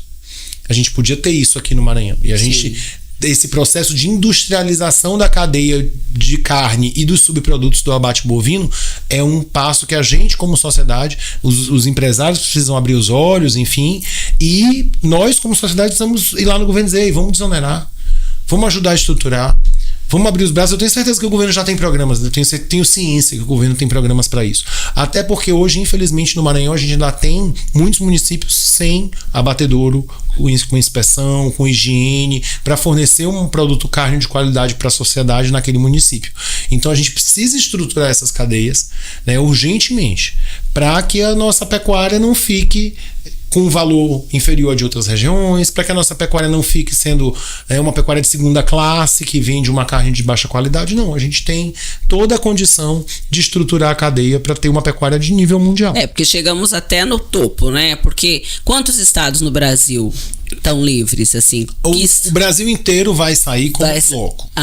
Vai sair como um bloco. A princípio, não sairiam Piauí e outros estados do Nordeste, à exceção de Bahia e Alagoas. E Sergipe. Sergipe e Bahia ia sair. Aí Alagoas para cima já não saía mais. Mas o Ministério entendeu que os rebanhos são pequenos, injetou dinheiro, houve uma movimentação e vai todo mundo sair. Vai todo mundo sair. O que é algo que ainda temos reservas. Porque hoje o Maranhão sairia. O Maranhão tem um fundo estadual, o Fundepec, não tá como deveria ter, mas existe, né? Uma agência forte, respeitada. Nossa agência, isso é uma coisa que eu falo, o pessoal fala: isso é muito amigo do pessoal da agência, você baba muito a margarida. Não é verdade. Se não fosse, eu não falava.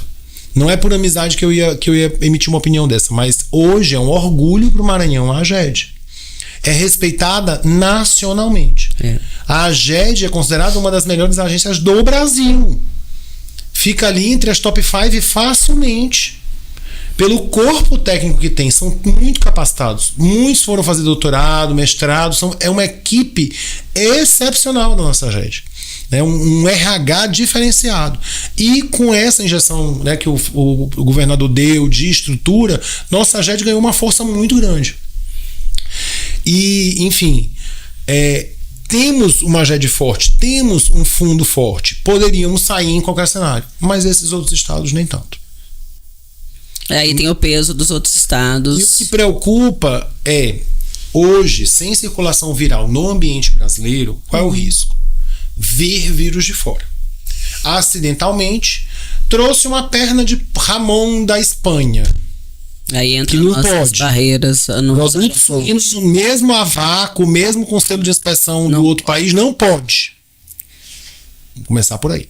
Vigiagro, lá aquele Instagram, Vigiagro Gru, todo mundo seguindo para saber o que pode trazer e o que não pode trazer. Trouxe uma comida, trouxe uma coisa e acabou que espalhou o vírus. Vai aparecer um animal doente, 2, 3, 4 naquela propriedade. Qual é o risco? A iniciativa privada não correr, notificar a agência e não conter rapidamente. Porque nem sabe o que é. Nem sabe o que é. Então, até descobrir E a agência tem que ter poder de fogo para conter. A AGED tem. A AGED hoje é estruturada para conter um foco de qualquer doença no Maranhão. Outras agências talvez não estejam. Esse é o nosso medo. Esse é o medo da iniciativa privada em relação à retirada da vacina. Então hoje é muito mais um posicionamento de dizer: governo, CNA, vamos fazer propaganda, vamos fazer educação sanitária e vamos cobrar que os estados que teoricamente não tinham nota continuem trabalhando para ter a estrutura, para defender em caso acontecer alguma coisa.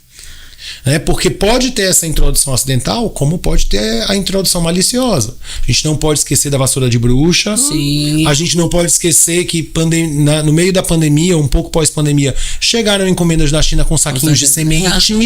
E que a Embrapa do Goiás falou que o nosso solo não ia aguentar aquilo ali. Não tem nada com aquilo ali. Quer dizer, é realmente uma coisa que foi mandada maliciosamente. E graças a Deus, muita gente ainda... E caíram nas tiazinhas que iam plantar, né? Não, e recentemente aqui em Balsas mesmo foi retido um caminhão, né? Sim. E tava com tecnicamente, plantas ornamentais. Mudas, né? Mudas de modo geral. Provavelmente talvez tivesse alguma coisa como limão, laranja, alguma coisa assim.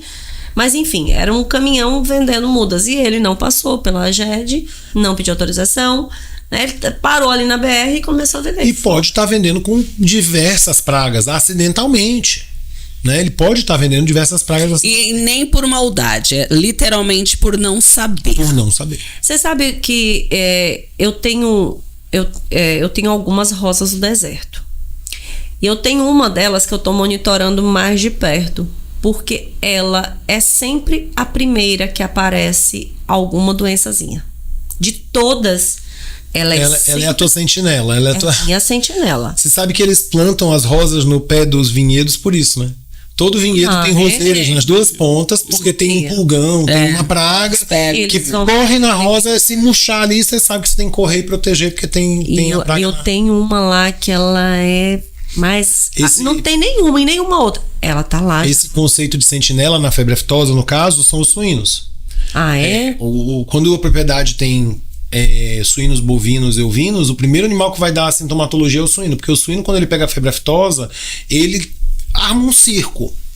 Ele se joga no chão e fica prostrado e grita porque ele tá com a afta, dói na boca, tá com a afta nas patas, ele dá muita afta, porque o suíno é muito suscetível à febre aftosa.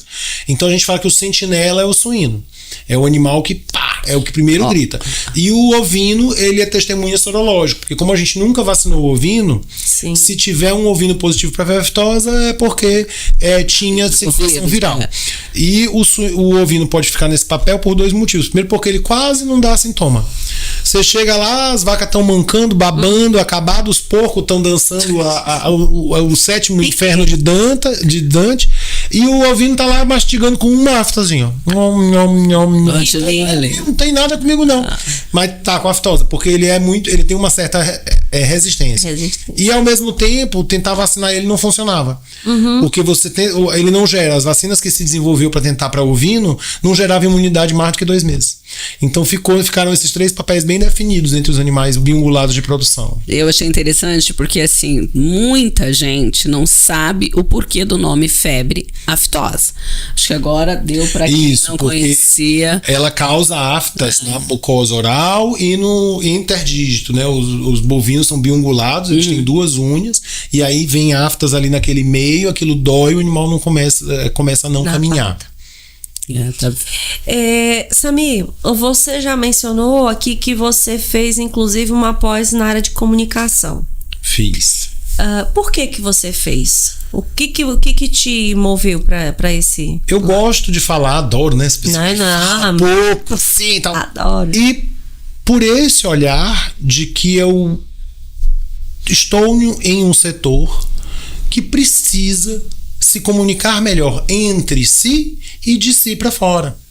Esse olhar, né, foi o que me trouxe essa vontade de continuar. Eu tinha terminado o MBA em Exalc, de agronegócio em geral. Aí veio aquele e-mail, né, vai ter um curso de comunicação para agronegócio. Aí eu já estava acostumado com a plataforma, é excelente, aliás, eu recomendo, né? O USPiano sempre recomenda a USP, né? Você sai da USP, a USP não sai de você fica com essa chatice. Mas a Exalc é maravilhosa e a plataforma online da Exalc, não fazendo propaganda, mas é excelente. As aulas são gravadas, ficam lá disponíveis, você pode assistir ao vivo, e o material é muito bom, e os professores são bons, eu adorei fazer. E aí eu tava lá, tinha terminado, defendido o TCC, tinham poucas semanas, aí veio a propaganda. Eu olhei e falei, cara, super interessante, combina comigo, é algo que eu posso contribuir com o setor, de realmente atuar como um comunicador um pouco, né, levando conhecimento técnico. E aí a decisão foi nesse viés, assim, de profissionalizar um pouco isso, que eu sempre gostei de conversar, de contar as coisas.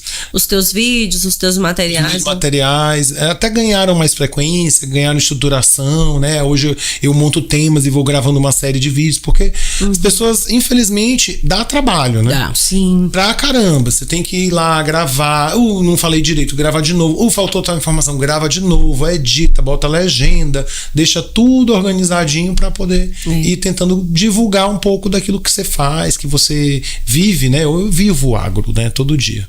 E mostrar para os outros que a gente faz certo. Tanto faz certo que olha onde é que tá o Maranhão, né? Exatamente. Gente, o Brasil, né, é um caso. O Brasil, no final da década de 70, vivia um estado de insegurança alimentar. Sim. Importando quase tudo. 50 anos depois, somos o maior player mundial de agronegócio. Infelizmente, por campanhas, por lobbies, o nosso querido Alisson Paulinelli não ganhou aquele Nobel que merecidíssimo. Mas a gente sabe que é lobby, que é lobby e talvez pra cima do país mesmo. Eles dizem, né? Tem alguém que fala assim: o Brasil nunca vai ganhar um Nobel porque o Brasil destrói seus heróis, né? Essa frase talvez tenha sido usada para negar esse Nobel para ele, mas certamente é uma injustiça tremenda, porque ele é um homem que criou a Embrapa e que é agricultura tropical. Agricultura estruturante para a agricultura tropical e que é fundamental para a alimentação de muita gente. Hoje você pode falar aí facilmente que 1/3 da população mundial se alimenta das tecnologias desenvolvidas e divulgadas pela Embrapa. Tanto no Brasil quanto fora. Porque a Embrapa criou unidade em Angola no primeiro governo Lula, divulgou nos outros países, né? Criando até concorrentes contra o Brasil. As pessoas dizem: meu Deus, mas vai criar concorrente contra o Brasil? Não, mas é uma questão mundial, né? Pesquisa. E outros países copiaram essas tecnologias independente de levar a Embrapa, né? As nossas tecnologias de produção tropicais, elas se difundiram por todas as zonas tropicais. Foi uma frase que o Sérgio Delmiro disse, né, no outro episódio, que os Estados Unidos tem a NASA, o Brasil tem a Embrapa. Tem Embrapa. Graças a Deus. Graças a Deus, e assim, talvez um dos maiores serviços do Brasil para a humanidade tenha sido a Embrapa, tenha sido essa capacidade de produzir alimento que, gente, e ela imagina como estaria a fome no mundo sem 1/3 da produção de insumos que o Brasil produz. É muita coisa. Pra imaginar, né? É muita coisa. E as pessoas não sabem, né? Quem você falou, a Embrapa gado de corte, a Embrapa uvas e vinhos, a Embrapa trigo, a Embrapa soja. Ali perto de Teresina tem uma indo pro litoral, esqueci agora o nome. Elas são divididas. Tem semiárido, tem a nossa Cocais aqui, né? E a Embrapa é uma estrutura muito complexa, assim, infelizmente precisava até uma governança dentro da Embrapa, um trabalho para facilitar um pouco, assim, tirar a burocracia. Tirar a burocracia e facilitar o acesso das coisas. Eu lembro há muitos anos atrás, logo que eu cheguei no Maranhão, eu consegui, através de um produtor amigo meu na Bahia, umas mudas de pau, uma forrageira sem espinho, porque o sogro de um amigo meu no Piauí não estava conseguindo.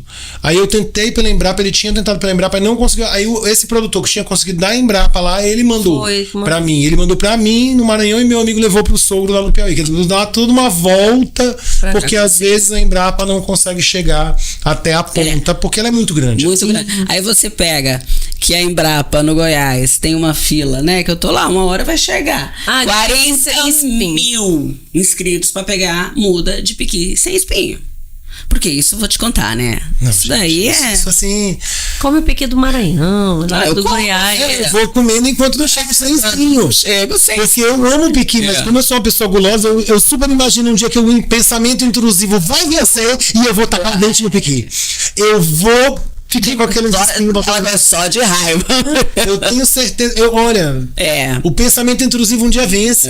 Comer piqui é um exercício de autocontrole. A pergunta é: e tu já comeu o piqui sem espinho? Ele já produziu? Eles têm a produção da Embrapa lá é muito grande. Agora, pro público não foi lançado ainda. Se foi para poucos, assim, né? Mas se você me perguntar, tem arisco com piqui, tem pastel com piqui. Não, você tem pamonha com piqui, entendeu? Você tem piqui com piqui. Piqui com piqui.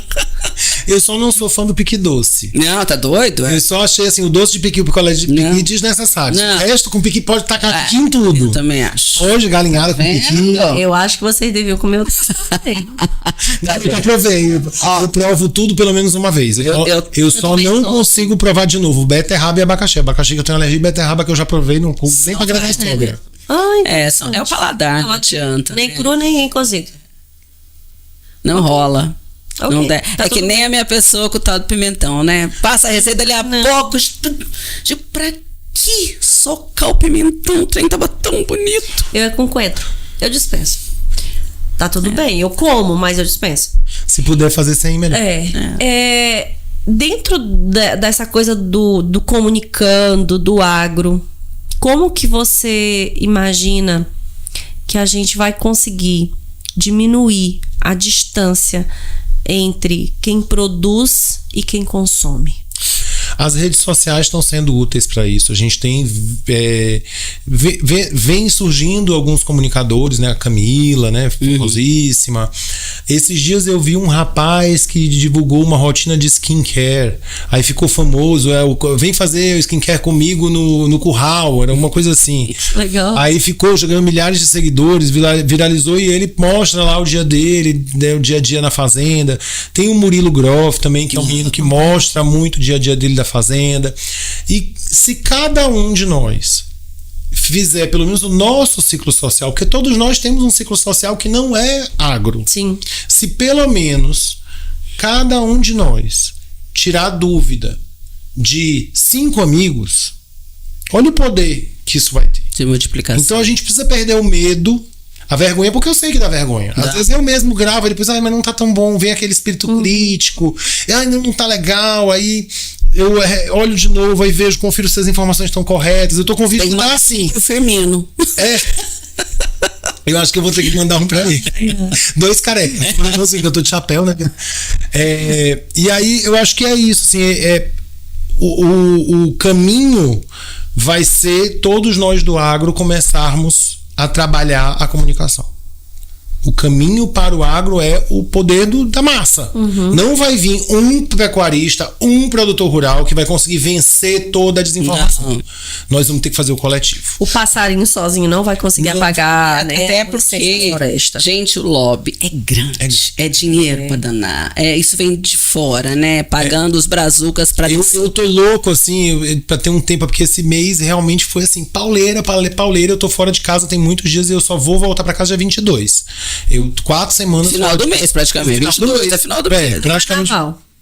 exatamente isso.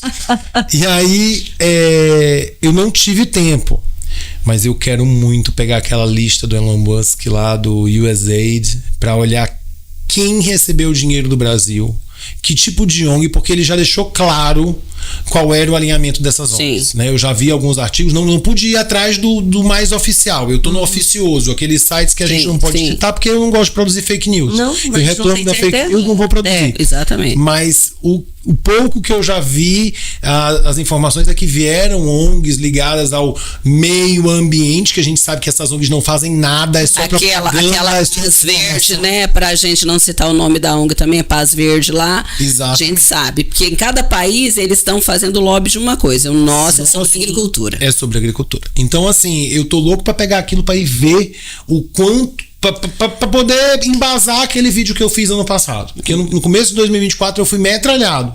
Porque eu fui dizer isso, que, gente, como é que num país em que tem gente com fome e comida sobrando? É porque tem um projeto de poder onde tem gente ganhando muito dinheiro em cima da fome dos outros. Exatamente. É conveniente manter assim. Exatamente.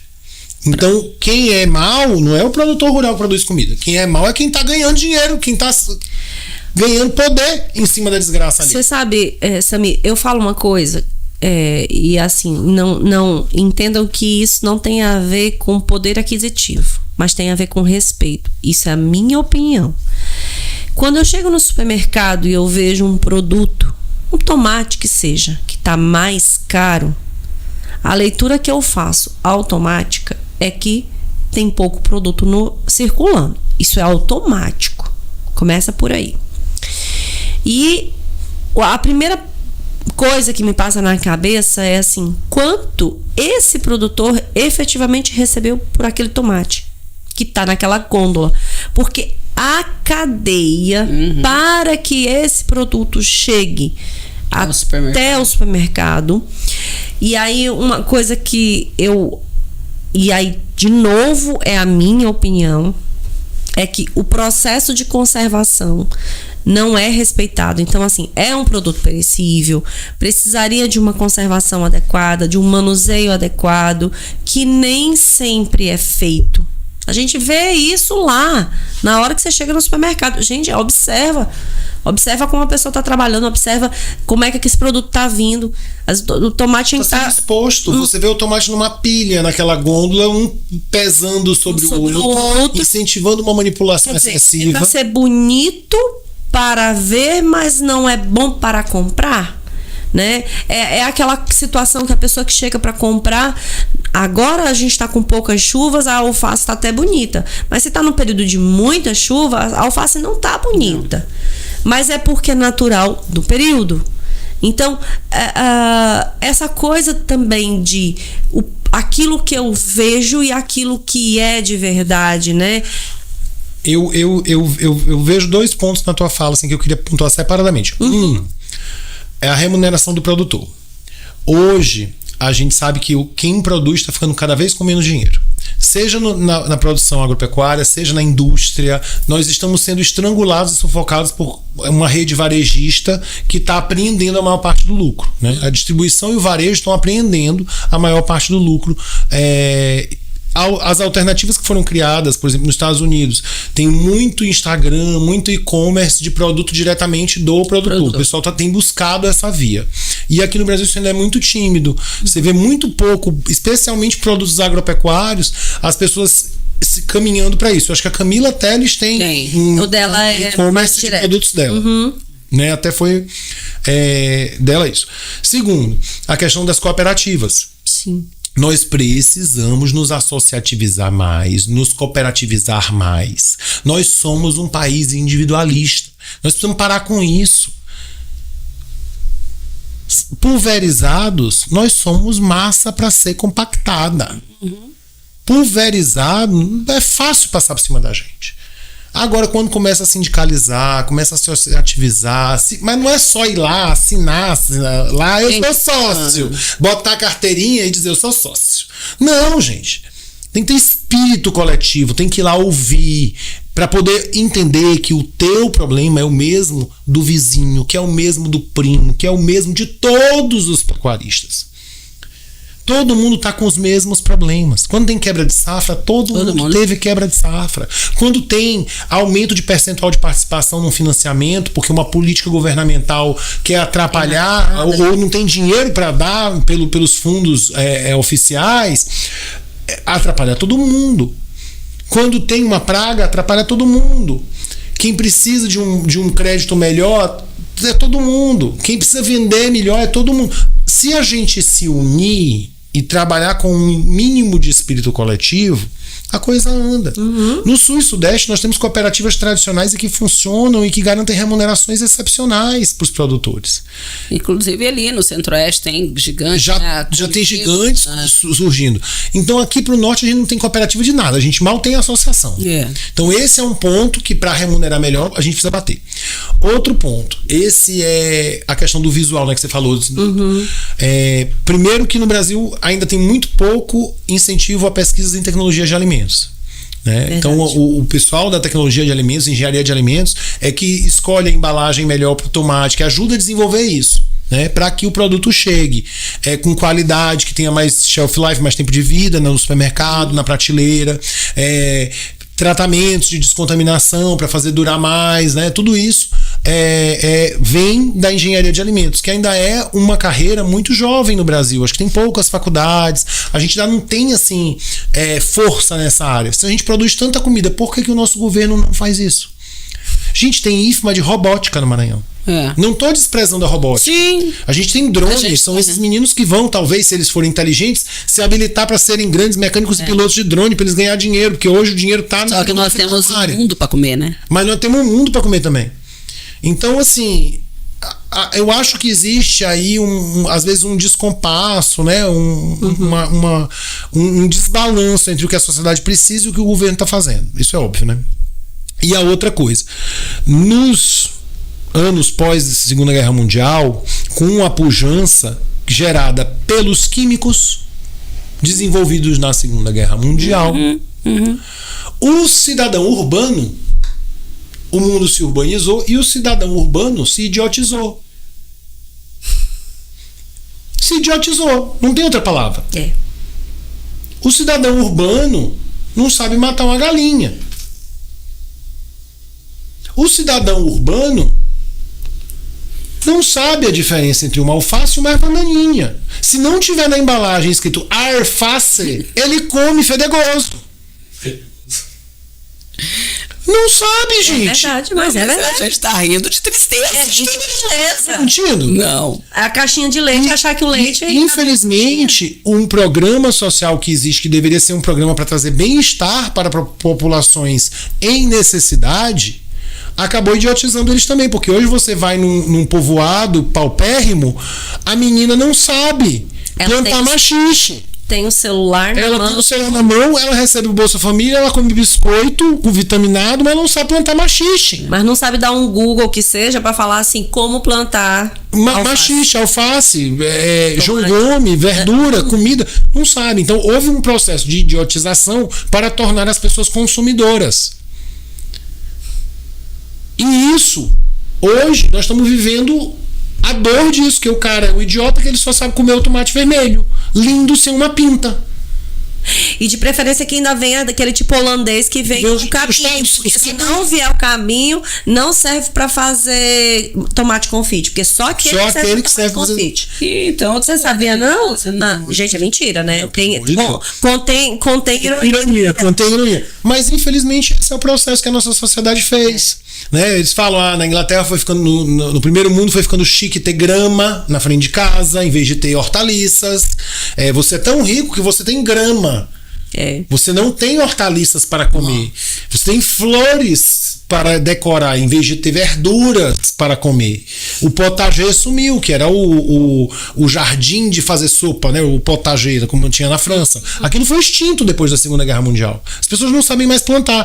E aí, depois do Covid, teve um hype, foi maravilhoso. Voltou lá na Inglaterra. O pessoal voltando a criar galinha no quintal, voltando a fazer hortas. Um movimento contra a grama, contra o jardim de flores. Isso é um pêndulo voltando.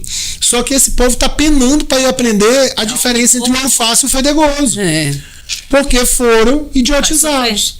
Eu não nasci sabendo, muito pelo contrário, eu nasci na cidade, era totalmente urbano. Foi um processo de aprendizado. E ao olhar tudo isso que eu não sabia, eu paro e penso em como é que eu cresci sem saber a diferença entre uma planta tóxica e uma não tóxica, do meu próprio quintal, né? E por que eu não fui incentivado a plantar a que não é tóxica, que é alimentícia, desde sempre? Qual é a lógica disso na sociedade? E aí você começa a entender, você vai estudar, começa a entender que é um processo, infelizmente, de idiotização. Nossa. E vai tudo pro mesmo buraco. Ai, gente. Mas tem solução. Tem um monte. Tem solução. Tem um monte de solução. Que a pessoa se aprender. Tem o chat GPT. Pergunta. Responde. Tem o amigo que posta que o boi é um ser vivo que ele cria e que não faz mal pro meio ambiente, aí você vai lá, incentiva, curte, comenta, incentiva mesmo, vai lá, amigo, que bom que você falou isso, que bom que você fez isso. E se a gente começar a fazer isso com todo mundo, a gente expande a cultura, a gente espalha as coisas boas do agro e a gente espalha as coisas boas como um todo, né? O caminho para combater a idiotização é buscar informação de qualidade e incentivar quem está botando informação de qualidade aí na rua, né? É igual aqui a gente tem uma situação bem típica, né, desse período, que é na questão das plantações de milho.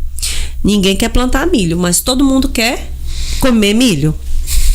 Então, gente, é assim, o milho tá no pé, é só plantar. E aí, assim, vai pros absurdos, né? Porque aí, assim, gente, pegar uma espiga, 2 espigas é uma coisa, agora o cara leva um saco. Isso é roubo. A Agro Nicolau, a São Jorge, a fazenda primeira que meu pai comprou, ela fica praticamente ao redor de um povoado. Assim, ela é uma propriedade pequena, são 500 hectares em bloco, depois tem mais um pedaço do lado, e ela passa ao redor, assim, por trás, ela faz uma ferradura ao redor de um povoado pequeno que tem, que chama Estaca Zero. O pessoal, muito gente boa, muitos trabalham conosco, e a galera toda ali é aparentada com os nossos funcionários, a gente conhece todo mundo, não temos problema nenhum, graças a Deus. O problema que nós tínhamos no passado era que perto de finados eles tocavam fogo no cemitério e no auge da seca de novembro sempre pegava fogo na fazenda. Aí a gente passou a limpar o cemitério, limpar ao redor e mandar avisar para não pegar fogo, e resolvemos. Então aprendemos e temos um convívio bom. Quando eu voltei para o Maranhão em 2014, 2013, 2014, começamos a fazer silagem de milho. Nesse tempo tinha um gado de pista, tinha uns animais que comiam essa silagem e tal. E eu precisei passar a colher o milho mais cedo do que o ponto de pamonha. Eu fazia uma silagem mais palatável, mais rica, mas menos produtiva por hectare, porque uma pessoa botou uma barraca vendendo milho. Aqui tem. No quebra-mola do povoado. Canete. Ninguém tinha um pé de milho plantado no povoado.